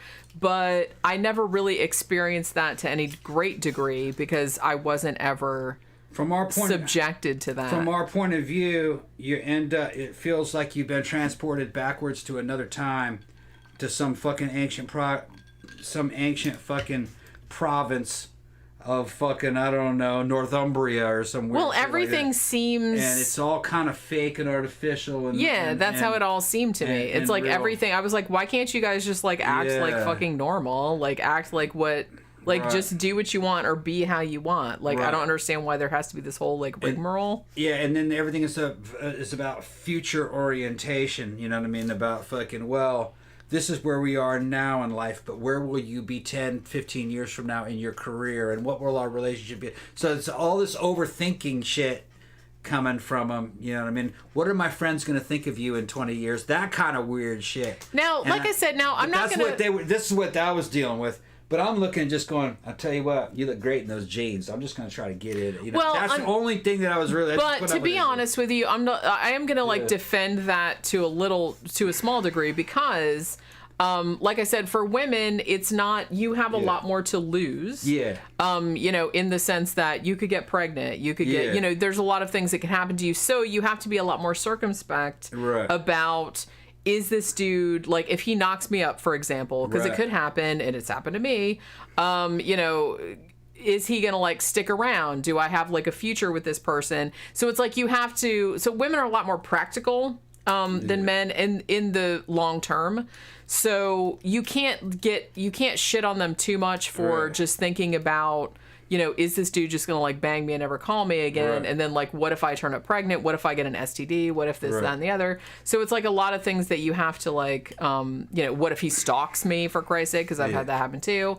So it's kind of like, there's a lot more factors that we have to, so you can't just, women don't really have the luxury of just like banging somebody and like forgetting about it. It's better now than it used to be, obviously, but you don't have as much leeway in that sense. So I do understand women that, think about those type of things, because you do have to think about those type of things, because like I said, you have a lot of things that you have to consider that men don't. But on the other hand, you do have a thing where I'm gonna tell you what, Jenny, that girl, I guarantee you, had put 10 dudes before me through that, and probably 50 dudes after me through that, and she never got lucky using that approach. Dudes don't respond to that approach. They'll just move on to somebody else. Well, you can't come on too strong in that sense either. Where you're a suitor bachelor and they're already sizing you up for marriage, and it's just guys are not thinking at that level. It takes time for that to fucking develop, especially in a guy in his 20s. It's not gonna happen. Now, that was another era. And that's what I was saying, too, about that's why, like, guys don't really mature until they're in their 40s. Yeah. What the fuck is she thinking? Especially if you're dealing with younger guys. Right. Yes, I understand, like I said, women have a lot more considerations. Right. But, you know what I mean? But you can't expect... 22-year-old woman that was looking for that needs to be going out with looking at guys in their fucking early 40s, late 30s. Yeah, you can't really expect that from dudes in their 20s, because it's like they're not gonna... They don't give a shit. They're gonna constantly disappoint you. I'm just telling you that right now. That is not... That is not the priorities of a fucking guys in their 20s. Because they don't have any material wealth. They don't have a career to worry about. If they do have a career, it's a very fledgling beginnings of a career. Like I said, they don't have to worry about getting pregnant and getting saddled with a kid or anything like that. They don't have to worry about that. They can't afford fucking to get married. They can't afford to fucking have children. They can't afford any of that shit. They're just looking to have a good time, and really, they don't really have anything to offer, most of them. Yeah. So you're not going to fucking get the whole bachelor experience out of those motherfuckers. It's not going to happen. But women are taught in that era, and at least in that generation, were taught to expect that, which is a totally unrealistic expectation, a totally unrealistic fucking expectation from dudes in their 20s in the 1990s. No, wouldn't happen. Yeah, you just can't. And like I said, it's sad, but the old guys had all the money. Young guys had nothing. And that's really to say that's the way it is now. And honestly, young guys of today have fucking nothing.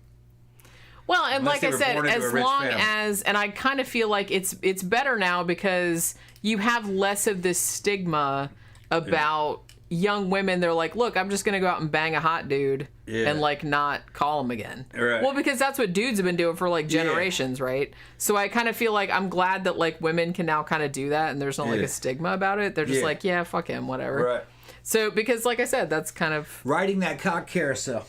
Yeah. Well, those dudes don't have anything to offer anyway. That's what I mean. That's all they have. Might as well have some fun while you're young. A guy is lucky to have some shit by the time he's 40. That's the very top 10%. Of the dudes have something at 40. Fucking, if you look at how dudes, statistically, if you look at how dudes are doing, even here in the United States, they're doing pretty bad, especially the young ones. Well, there's really not a lot of... There's nothing going on. Well, it's sad because you can't really make that much money. No. And honestly, I've kind of heard about... there's no stable careers. Because I have younger siblings, and it's like, it's not too bad for them, but it's like, my youngest brother is actually an electrician, and he has a house with his wife and stuff, but it's like a lot of people his age... can't afford to buy a house, and will probably never be able to afford to buy a house, which is like really, really sad. You know what I mean? Not like I can afford to buy a house, because I can't either, and I'm like almost 50. But you know what I mean? Somebody's laughing. Tom, laughing my ass off. I don't know what you're laughing at, bro. Just in give general. The context, goddamn. October Wraith says, I love this show. Aw, thanks you guys. We're having a good time, actually. I'm having a good time. But yeah, it's just kind of like, I don't know. I'm fascinated though This is why one of these days we have to do a show about the incels. I don't know. I think I put it in no, we got incels on the list, right? It's in the poll this week. I don't know if it's gonna win. I gotta check on Sunday. Because I think I put it in the poll, but the poll doesn't go up till Friday, and then the poll ends on Sunday. So I kind of want to do a show about that because, or maybe it was in the poll last week and it didn't win or something like that. But eventually we'll get to it. That kind of shit fascinates. It fascinates me how those type of dudes see. I mean, they just seem so like transactional. That was like one thing that always bothered me about. Well, they're robots. Those kind of books, like the rules and stuff like that. It's so transactional. And I was just like, dude, just be a person. And it's just kind of like, if like you meet another person that likes, like, that digs whatever your person thing is, then y'all hang out. Yeah. It's like, I don't understand, like, why, like, don't, like, be, like, try to put something on that you're not. I don't know. I'm just not down with that. No, because some people are so fucked up they have to put something on. Well, I get it. Like, I get that there are some people that really have no idea. Yeah, you've told those. But I don't know. It's kind of hard for me to say, like, look, I'm awkward too, but it's like, I'm not gonna go read a fucking self-help book. Yeah. Tells me, hey, do X, Y, Z. It's like, that doesn't, I don't know. It doesn't work for me. You're well-formed and organized, okay? You're not like a lot of, these dudes that become incels, they're not normal. At least I'm not normal either, but... We're talking about the Elliot Rogers, that's his name? Elliot Rogers? Yeah. That guy? Yeah, that... You know, he still has, like, a fan club, like, on Reddit and stuff. Right? There's a lot of guys that probably feel like that, but the thing is, though, is that you're looking at dudes like that, all right? Well, first of all, the dude's a fucking sociopath. He's a psychopath. Obviously. You could tell it by the and he's on the, or he's maybe just really on the autism spectrum. With that, sociopathy or psychopathy might be in the autism spectrum. I'm not sure. I don't know about it, and it's not really a science. That shit's a fucking philosophy or an art anyway. Mo, we're gonna do a show on a dude who fucking faked his way. He's a German dude. Sandra will love it. His name was fucking... Oh shit, what was his name? He pretended to be a psychiatrist for fucking years. All right, he gave whole speeches in front of in psychiatric fucking community, and they just thought he was a genius. He was a total fraud. He just read about it. He had a personal grudge because he thought psychiatry killed his mom. So he decided to become a fake psychiatrist and just read books on it and just adopted their mannerisms and some of their ways of... Probably he should have come up with a more productive way forward. Well, he made a shit ton of money. I'm just going to say. Because he had patients and a practice and everything. And his patients loved him, though. They said, we got great results from him. He was a phony. Total phony.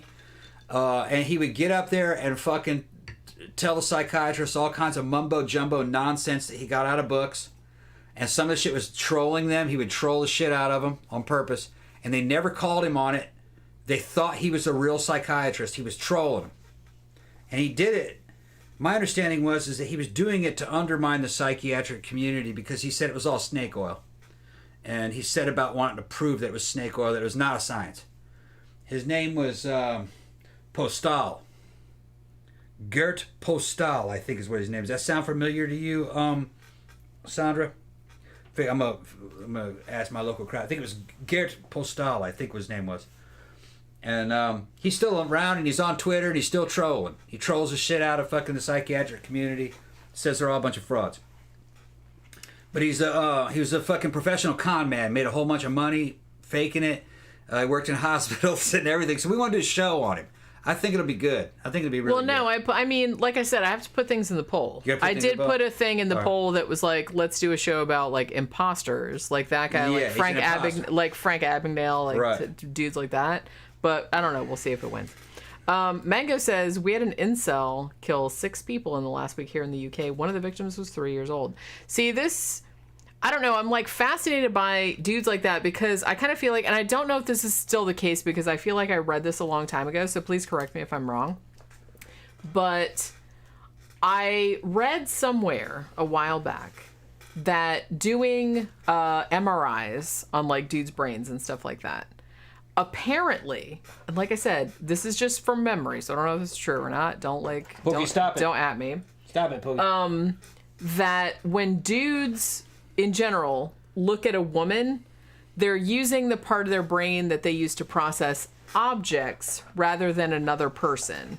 Like, you know what I mean? Like when they look at another dude, that's like a different part of the brain that's processing that. When they look at a woman, it's the part of the brain that processes like inanimate objects. So I did. No, seriously, I you know. No, I read that a while back. Yeah, no, so, I don't doubt it. It's just you're putting a spin on it. Okay, go ahead. No, I'm just saying. So I wonder if in Elliot Rodger type motherfuckers, if this shit is even more like pronounced, because they seem to have this weird thing where it's like, hey, I'm gonna put, you know, I have a BMW, I have money, blah blah. I'm putting this into a vending machine, and then like a woman will come out. It's like a computerized thinking. Yeah, they want. If I do this and this and this, this is what women do, and this will happen. But I think that's not how people work, though. Yeah, there was no soul to that guy, or personality to him. Which is like creepy, but there's like a whole fucking like subgenre of people that are like that. But men looking at women, if you probably looked at their brain, as you're saying that they're processing it the way they would see an inanimate object. I know exactly what they're talking about. Remember I said I look at a motherfucker like he's a side of beef? You said you look at everybody like a side of beef. Yeah, I want to see where the muscle insertions are. I want to see the fucking this and that. It's kind of a learned skill in a certain way because you have to know what to look for. But I do notice that, yeah, you look at women like that too. And this does not surprise me. It makes perfect sense because it's all part of the animal kingdom. You're sizing up potential mates for the genetic traits that they're carrying. That's all it is. So it's not an emotional part of your brain that's doing the computation. It's more of an analytical part. You know what I mean? How do they look? What is this shaped like? This and that. It has nothing to do with the woman, per se. It has to do with the production of a child. What traits will the child inherit? That's the end result. It is a human breeding process. Birds do it. You know, the females and the birds do it. You know what I mean? They got birds down there with all the big feathers and shit and putting on a big old show. Those females are doing the same thing. They're judging. Hey, look at my wing dance. Yeah. And she's going, yeah, these are good genes. These will pass on. Or she's going, no. Not this fancy. One won't work. Not this fancy one won't enough. Work. This one won't work. The children will not be viable. So it moves on. So you can't moralize animal behavior in that way. But on the other end of that, end of that though, if you are a woman, do it too. If you are a woman, it is very alarming to know that you're being perceived that way because you don't actually know. Not alarming at all. It is well, you're not a woman, so how would you know? Well, you're not in the game, I guess, in the right way. You got to be mentally in that groove to know what they're doing and go, yeah, that's the way it is, and this is how you manipulate that system. Women do the same thing. They do it unconsciously. The thing is that women are looking for status. They like guys who are smile and are comfortable, and women gravitate towards men that other women are smiling at or being friendly to. And then things start going about appearance and how tight his appearance is, the clothes, perceived status around him, because that means a good nest can be made and a viable offspring will come from that male, from an alliance with that male. It's the same process, it's just different. The male doesn't have to worry about success. It's all just the physical beauty of the female because he's got the other shit covered. Career and shit don't matter to him. Victor says Tom's mansplaining what women are thinking. Mansplaining what women are thinking. He mansplains everything. Like he's never been a woman. He doesn't know how we think. But he thinks he knows. And I'm just are not my words. I'm just gonna let him think that. These are not my words. Because he has no idea what we think about. These are not my words. These are the words of scientists and sociologists I've fucking studied all this shit. That's how it is. Women gravitate towards men that have high status. They just do. Like I said, you're not a woman, so you don't know what women think. Okay, so women... A lot of them don't know what women think. So women gravitate towards men of low status. So bums with piss pants and uncut hair are popular. No, Nobody they're said not. that. No, they're not. There's either one or the other. They either like status or they don't like status. No, it's not they one or the like other. status. Women like status. That is Women a are attracted to fallacy. status. You were talking about It is absolutely right true. there. Low status males. No, I'm just saying no one's saying that. Low status males don't get any. But everyone is saying that it's very funny that you think you know what women think or are attracted to. When it's actually a lot more complex than you would have it. Oh no, I'm not gonna say that. I'm not gonna say that it's not complex. It is complex. But I also know that women don't actually tell the truth all the time about the way they operate. Oh, so now you know when we're lying. No, I'm not saying that. He also knows when we're... Okay. He has no idea about I know exactly what I'm talking about. Okay, I know exactly what I'm talking about. Okay. No, you don't. But good job. Women do not want the beans to be spilled. High status men are always popular. They always get the top choice of mates. They just do. Billionaires and shit have fucking fantastic looking wives. Women like them. They're successful guys. They can provide. I don't know if women like them. They like the money. Well, I think it's, well, you may not like the money. You may not be attracted to that, but the women that are attracted to them like them. We're talking about averages. But like I said, a lot of times too, like I said, when she goes, I'm gonna tell you all the truth. Women are practical. You're like, you don't like the dude, but he's got a shit ton of money. It's like, yeah, my life will be easier. And the kid will be fine. And it's like, I don't really, fine. I can just like pretend and look at the ceiling. So it's like they don't love you. It's just that they just want your money. Right. But a lot of times those guys don't care though if the women leave, as long as they don't have children with other men. That's a lot of those billionaires are like that. They don't give a shit. But here is fucking some guys you can go on. Derek, dude from fucking More Place, More Dates. Him and fucking, I think it was 2 or 3 other bodybuilders did an experiment on Tinder. They had all these different profiles made. Okay. On one profile, they had the damn professional fucking bodybuilder shots of themselves up there. Okay. On that profile. That profile got a lot of views, but it didn't get very many offers from women. But the offers that it did get were bodybuilding women. They showed their professional photo shoots and shit. Because, professional IFBB fucking bikini girls, they got photo shoots for, bikini photo shoots. So that was the response that they got from that profile. And then the same dude makes another profile under a different name with not professional shots, but just shots of him having a good time with his shirt on, or just regular lighting, but you can tell that he's jacked, but it's not a fucking ultra ripped professional bodybuilder photo shoot. It's just a regular guy who's jacked, doing regular shit.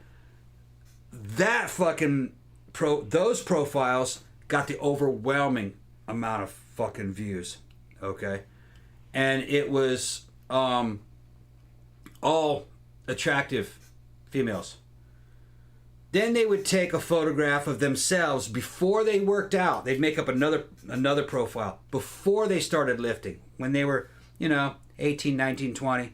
It's the same face and everything. But he's not ripped at all. He would take the old photos and they'd put that up. And that photo would get the responses of nothing but just low echelon. Although, females. could it be that because he was like much younger? No, it was 4 of them. 4 different dudes. They were all professional bodybuilders. They did they did an experiment on Tinder using their photos of what photos women responded to the most. Before they worked out, they got no action, basically. In the professional bodybuilder shots, they got very little action. There were no mud ducks, no normal women. None of them fucking answered. Yeah, because women don't give a shit about that. No. What answered were professional bodybuilder females and fucking fitness models. And they were also tried to recruit them for fucking porn shoots. All right. Because some of them were, what do they call them? Instagram models. But then the same guy, jacked and everything, just in normal shots, not in professional shots, overwhelmingly got all the hits. It was not only upper echelon women, but also all the ones in the middle. And that all supports the scientific data that 90%, I think it was 80% of the women are chasing after the top 20% of the men, easily. Well, like I said, you know, it's... Yeah, people are going to respond more if the only metric that you have is a photo. Right. People are going to respond. And like I said, no one cares about like the professional bodybuilder shots because everybody's like, okay, yes, they whatever. do. Yes, they do care. No, I'm just saying that that's not... You skewed that. They did care. They did care. Who responded to that were professional models. Right, but I'm just saying... No, females. I said in general. They were very high echelon. But the thing is that the same ones that would have responded, okay, all the middle ranking women that responded to that same guy in the non-professional photo shoot things were also available. What it is that they saw those photos and got intimidated because they didn't feel that they could keep up with that type of guy, that he looked too good. So they moved down. Even though it was the same guy, it was just that he didn't look quite as good. They moved to that one. It makes a lot of sense when you see the numbers and you hear what they kind of explained what they did. And in the non-professional photo shoot ones, it was them not jacked, regular clothes, social situations, smile on their faces, interacting with other people, so it looked a lot more accessible and friendly. And they didn't look like models, but they looked jacked. They were big. It fits the data. Okay, come on, let's go, Paul. Well, you looked like a normal person. You look like a normal person, but it's not that nobody cared about the professional shots. It's just that it scared a lot of them away. The only ones that weren't scared by it were women that looked like that. They weren't scared by it. He thinks people are scared by this. Oh, stop it! Stop it! Oh my God, the mansplaining. It's so thick. And I'm just like so drunk to like... I'm too drunk to put up with this right now, but yeah. Oh my God. Yeah, Tila said, what ages were these people? See, that's what I'd like to know. Anyway, says Victor, yeah. Yeah, Pookie came in. She wanted to go outside. I don't know. What time is it? Okay, it's not that late. She can go outside. She just goes and, like, sits on the fence. Or sits on the porch, rather. Yeah, it's kind of like, I don't know. Like I said, I kind of feel like they do a lot of these kind of studies, and there might be some merit to them, I'm sure, but like I said, there's a lot of factors that they're not taking into consideration, and like I said, there's a lot of stuff that's like too complex. And honestly, anytime I try to like say anything about it, he's always like, well, you're different. And I'm just kind of like, okay, well, I'm a woman too, but I guess my opinion doesn't count, so whatever. So, you know what I mean? No, it's just your thesis that good-looking people are not attractive. That's not what I said. That is totally not what I said. No. Holy shit. And then he like says shit that I didn't even say because good-looking people are attractive. Because you're hearing things that I'm not saying. Okay, I didn't say that. Then maybe I didn't understand what you what you meant. You by obviously didn't. No, you obviously didn't. The photos and the responses on Tinder because is that good-looking people are attractive. The better looking you are, the less responses you will get. But the higher quality, the better looking the people that do respond to it. But everybody knows that already. Yeah. I'm just saying, and that's not what I said. Okay. So the thing about, I think the problem is that you don't really listen to what I say. I listen exactly. You just hear what you want to hear. You said nobody cared about those guys that look like that. No, I'm just saying that. No, I'm just saying that it's like that's not really what people. If you put a photo up of yourself and you're all like jacked and everything, and you put a photo of yourself in your little like Speedos or whatever, and you're like posing like that, you put a photo like that in your dating profile. That's not what they put though. Everyone's gonna say no. I'm just saying in general, if you did that, everyone would be like, oh Jesus Christ. You know, everyone just roll their eyes. That's and not keep what they put scrolling. though. That's not what they put, though. They put really fucking good, like, high-quality artistic photographs, like black and whites with the shadows. Look like stuff like on heavy metal posters. It looked pretty good. It looked like some out of movie posters. Again, that seems like a little much. It seems a little try-hard. No, the responses that those got were, like I said, other IFBB pro bodybuilder women, OnlyFans models and stuff like that wanted to know if they wanted to do photo shoots together and shit like that and do seats. Other people, the female equivalent of that responded. And they had those same kind of photos. You know what I mean? Like, because they knew what it was that they were looking at. Yeah, but like I said, that's kind of, well, it's like... Like with goths. It's like it's like, that's what I was just going to say. It's like a niche market. Right. You're just going to like attract people. Right. But that same guy who might repel a person who feels like that's out of reach in just a normal shot was overwhelmingly popular. You know what I mean? A problem, overwhelmingly. and I think we've talked about this before, but another problem that a lot of goth chicks have in particular, not so much goth dudes, but goth chicks in particular have. If you have a profile picture that looks gothy in any way, you're going to get like goth dudes and they have like some shit in common with you and stuff, but you're also going to get a not insubstantial amount of normal ass people that just see you as a fetish and think that you have something in common with them. And think, well, I don't even think they give a shit about that. Yeah. I kind of feel like, oh, you look like that, so you must be like a freak. Right, so you must be into like all this weird ass shit, and I'm just like, oh, teach me your ways. Like you're all into like S&M and stuff. So I kind of feel like there's a contingent of people, and I don't think it's as bad as it used to be, but you still get it every now and then, like when you're out of the club, and not so much at places where it's just mostly goths, but if you go to places where normal people are, you still kind of get like people that are just like, hey, it's like blah, blah, blah. You like drinking blood, blah blah blah. It's like you get that kind of crap. So I kind of feel like that's why a lot of people that are into like the goth subculture, that's why there's whole like there's whole dating sites like for goths only, because you don't want all these normal, because it's they fetishize the thing, because they think that you're into like you're gonna like whip them and stuff, and they want to do that, and I don't know, it's like this whole thing. But so I feel like that kind of shit is going on, because it's like it's a subculture, just like bodybuilding, for example, is a subculture. So I feel like people that are also into that subculture obviously are going to be more interested in you, because they're like, hey, here's something like I share an interest with this person. Yeah. Victor goes, Tom, how do you know it wasn't all fakes or clicks and views? No, that wasn't what it was. Okay, it was just, you can find the conversation. It's on More Plates, More Dates, and I can't remember the exact video it was, but it was 4 guys on there. They're all IFBB pro. Well, not all of them, but they're all pro level in terms of like bodybuilding. All right, including Derek. They just did an experiment, all 4 of them, on Tinder with their photos.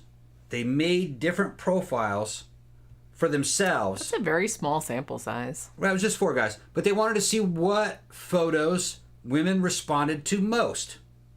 The ones that they responded to most, in terms of just sheer numbers, okay, was the ones of just them normal hanging out, talking and shit. But you could tell that they were strong, kind of muscular guys. They were all good-looking guys. The ones before they were working out, and most of them been working out, 5 years or so, didn't get hardly any action because they looked very average. The professional ones though, only got responses from, like I said, professional bodybuilder women and professional models. That was the only thing that responded. Well, and let me throw this at you too. As far as, and this is again a generalization, as far as dating websites or that type of thing goes, women on dating websites do not generally contact men. Usually it's the other way around.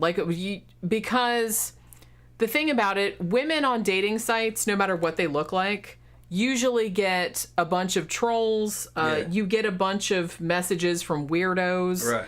You get like fucking shit all day long. So a lot of women are like reluctant to. So there's actually a very, very small subset of women that are on dating sites that will actually like even message a man unprovoked.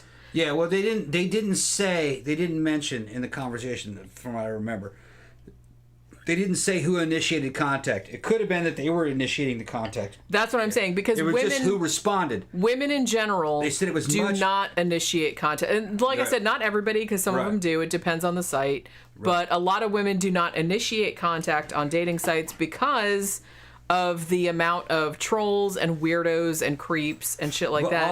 All they say, I'm not saying anything revolutionary. Some people are like, no need for me going like, duh. Well, of course, attractive people are fucking attractive. They get attractive fucking action. What it is they just confirmed from their experience, in general, from their experience, it matched up with the data. That, what was it? 80% of the women are fucking running after the top 20% of the guys. Although 80% of how many women? You know, that's just more they just talk about in terms of volume in the dating population. That average guys really kind of get neglected. What got most of the fucking action was guys that were in the top 20% at least. If they were fucking really good looking, only models and shit responded to it, even though it was the same guy. And it was just based upon But the same photos. thing happens with women. I don't know Same how... thing happens with women. Exactly. You know It what I does. mean? It I mean, does. in general, That's like all I I'm said, saying. this is a generalization The same thing. because... It's just like the goth chicks with the fantastic photo shoots. Just exactly the same. That's what all that was all this was about. I'm not saying that I'm wrong or you're right. I was saying that men and women are doing the same thing. They're doing Although, the same like thing. I said, a lot of times it's hard to extrapolate with men's data because women don't usually initiate contact with dudes on dating sites because they have too much, especially if Yeah. the woman is... I understand. If the woman is in any way attractive, she has messages and creeps and shit like that all day long. So it's like she's not gonna initiate because it's like you don't know that dude could be fucking Ted Bundy. I'm assuming based on what they said and I remembered, they were going by who responded. So they were probably going out and actually initiating the contact. And they got these numbers based on what females and who And what does respond mean? Started talking and wanting to date or wanting to meet or that kind of thing, or that's probably what they're talking about. They were just saying whatever got the most traffic, whoever, you know what I mean, what was most useful. In terms of volume, just the numbers of them, it was good-looking guy without professional photo shoots, in natural settings, shown in groups where he's getting along with other people. So he's a real person. Well, yeah. In a social setting. Well, that's kind of like... That overwhelmingly got the most of them. But when it came into like the best looking ones, it was the best looking women that responded and were interested or whatever was the ones from the professional shoots. And it's because they had those professional shoots too. It'd be like me with fucking gothed out fucking photo shoots and then fucking some chick with the gothed out photo shoot responded. That's all. Well, like I said, at that point, it's like a subculture type of shit. Exactly.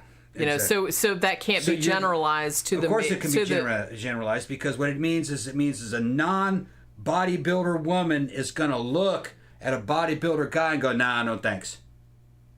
That's what it means. Well, that's all I was saying earlier, and you yelled at me like I was wrong. No. Yeah, you did. You said no one was interested. Not no one. Other bodybuilders. But that's what I meant, obviously. Right. But then you take that same guy and just change the photographs, and all of a sudden she's interested. Because you don't look like you're just like, hey, look at me. You don't look like that. Nobody likes an attention whore. That's all I'm saying. Well, they have those professional shots done for a lot of reasons. Some of the shit's for fucking promotion, for other products. Right, I get that. But you don't put that on your dating profile because that would be like super tryhard. You would if you were a pro bodybuilder. That would be super tryhard. You would if you were a pro bodybuilder. If you were trying to get another bodybuilder, then it would work. Yeah. Then okay, but if you were just trying to find somebody in the general population, then don't do that because it's tryhard.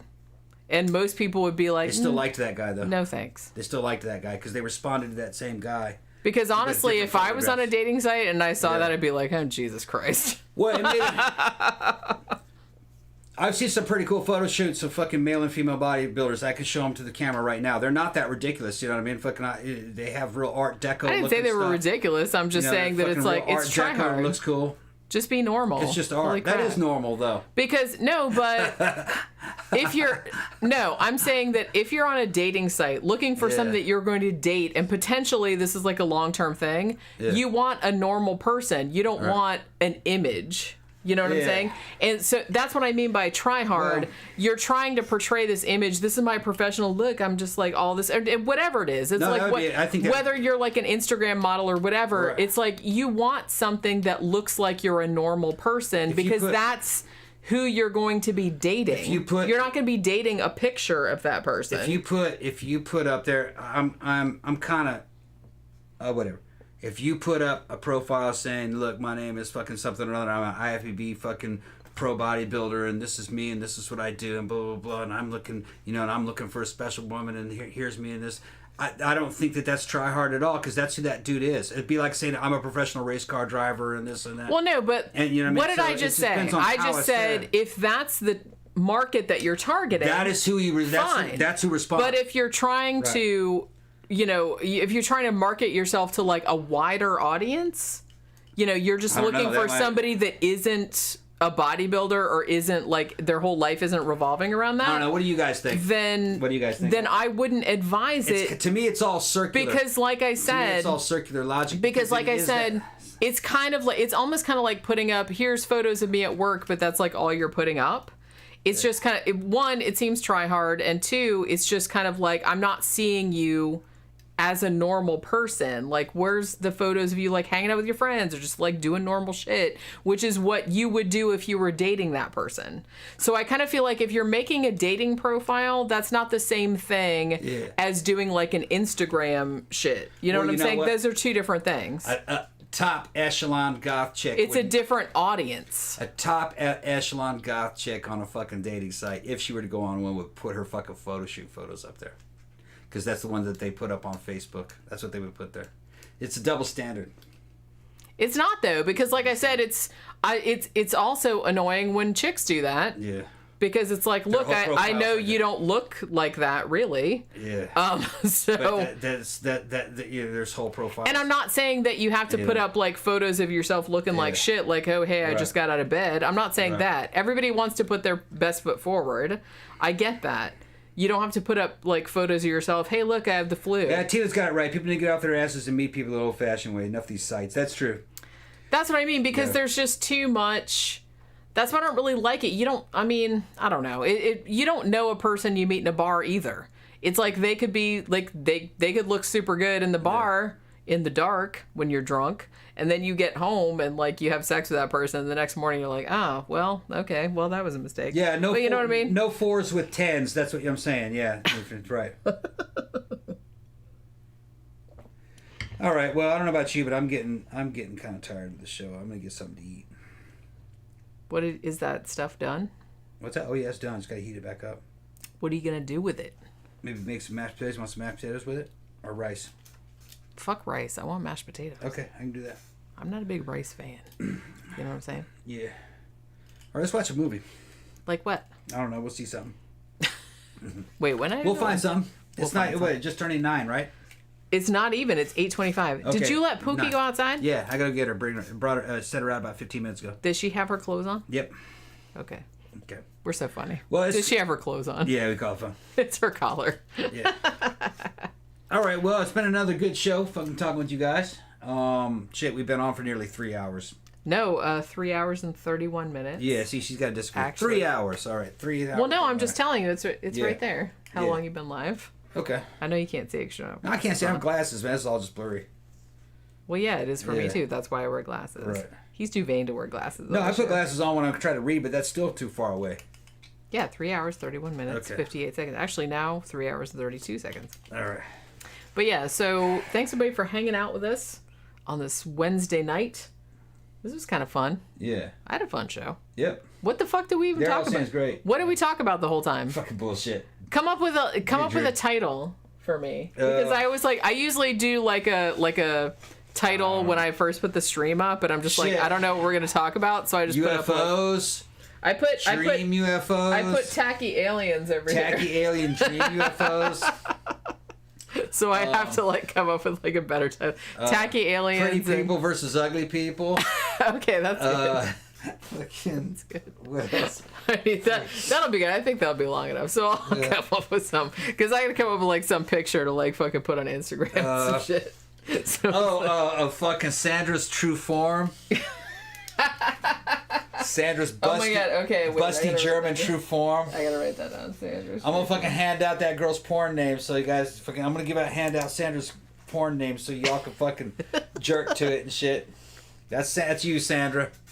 Yeah. Yeah. She looks just like me, except the face, the hair, the nose, the eyes. I love that. Yeah, Just came off the top of my head. Pat says, has it really been that long? It doesn't seem like it a testament to how interesting you guys are. Well, thank you very much. It honestly doesn't seem like that long to us either, probably because we've been drinking and also we're just like, we're bullshitting like we always do. So, you know. Yeah. But yeah, so we'll be back Friday night. We're going to be talking about Munchausen syndrome. Yeah. Which I feel like I forgot. Like, I put this in the poll. And then it won, and I was kind of like, oh, wait a minute. I think this kind of like won one of the, or tied with one of the polls, and we talked about it on the Sidetracks show. So I think we talked about like a case of Munchausen by proxy on a Sidetracks a long time ago. But whatever, fuck it. We're just going to like talk about it again on Friday nights. I found some like different cases of it. We're going to like talk about it. Camp Guy said I can't remember my first podcast here. Yeah, well, you know. Aliens and tangents. This whole fucking show is tangents. This whole show is a shit show. What? This whole show is a shit show. But that's what's fun about it, though.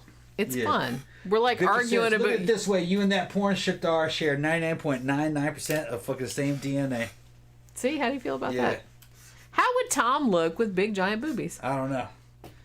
Let's go to Photoshop and find out. See what happened was, it's like fucking Sandra's talking all that shit over the times about fucking titties flapping in the wind and just all these fucking games he's been playing. And the whole time, that's who I was associating with. This is a bitch at that bitch right there. Cause that girl's famous. I just forgot what her name is. She's just German. She's a German model. And I was a bitch that's that bitch right there. I don't remember her name though. But that'd be funny if that was her. I'm sure it's not. I mean, that would really be an amazing coincidence. Yeah, it was the only German model that came to mind. with boobs and shit. I bet you that's been See, this is the thought process. That's the thought process of Tom. That goes through. Yeah. I mean, you can pretty much guess. It's not real hard to figure out. Oh my god. I was thinking that. All right, so we'll be back. I'm gonna put up a video tomorrow, but we'll be back Friday night talking about Munchausen syndrome. That should be a fun show. Okay. At least it's not. I mean, that's kind of like depressing topic, but at least it's not like serial killers. I thought we did a Munchausen one already. Well, I told you. What did I just say 5 minutes ago? I don't know. Less than 5 minutes ago. Yeah. See, he doesn't listen. I do what I want to do. But how frustrating is to have to like repeat everything so many times because you didn't listen the first time? I was probably passing out, man. I'm fucking sleepy. No, you weren't. What did I just say 5 minutes ago? I said we talked about Munchausen syndrome on a Sidetracks show. Yeah, that's right. A while back. Yeah, I guess so. But it won in the poll anyway. Right. So we're doing like a dedicated show to it. People are fucking repetitive, man. No, they're not. Okay. Everybody was just like interested. Right. So you know what I mean? Victor says her name is Hilda Wolfig-Steinhausen Bergendorf. Yeah, that's her real name. That's her name. Yeah. That's one thing I always admired about German. It's like, you know what? It's just we're gonna just keep adding syllables, man. We're just gonna have this big just keep adding the words. Well, it's and they have this one word and it's this long. Yeah. And we'll get across a whole entire concept with this one word that's like 50 feet long. Yeah. I like that. I like your game, Germany. Yeah, big old farm girls down there. Farm boys with the fucking blowing shit, fucking drinking out of steins and stuff. Sure. Up in the mountains. With their lederhosen. Sorry, I thought of National Lampoon's European Vacation with all the lederhosen always slapping each other. Yeah. I don't know why that just occurred to me. Yeah. Yeah, it's my own experience with Germany. I got a feeling Sandra's a city girl. Yeah. Oh my God. Yeah. All right. So, we're going to go eat. Okay. And then we'll be back Friday night talking about Munchausen syndrome. Thank you, everybody, for dropping by. Thanks for super chats. Thanks for the discussion. This was a super fun show. Yeah, and T decided to show up today. Normally, she hasn't been showing up. That bitch playing truancy with me, man. She's getting truant. Hey, maybe she has better things to do. Did you ever think of that? Maybe. No, you never thought of that, did you? All right, so... She's starring on this bitch, man. We're gonna have to like make shirts for every single one of like the regulars. Yeah. So I'm telling you, man, you need to get the damn software set up that they could call in and we'll put them up on a little box and fuck with. I'm thinking about like I don't know how is the best way to like do this. I don't know. I'll figure it out one of these days. Have Tina call in and have her up there on a little fucking square. That way I can talk to her. I'd say all kinds of crazy shit. But she's funny because she types funny. Let's see if she can deliver live on the air. You type funny. Yeah, you type funny. Not unless round is funny. We'll put Sandra up there. We'll fucking see what her accent sounds like. That should be fucking funny. I bet And then she's Tom got will a just fucking like funny make, accent. and then Tom will just make fun of you. Nah, it's probably cute. It's probably cute. But he'll make fun of you. Yeah. It's probably, yeah. All right. Yeah. So we'll be back Friday night. Thanks everybody for stopping by. Thanks for super chats. Like I said, thanks for hanging out with us on this Wednesday night and getting drunk with us. It's always super fun. We will see you guys on Friday evening. Bye.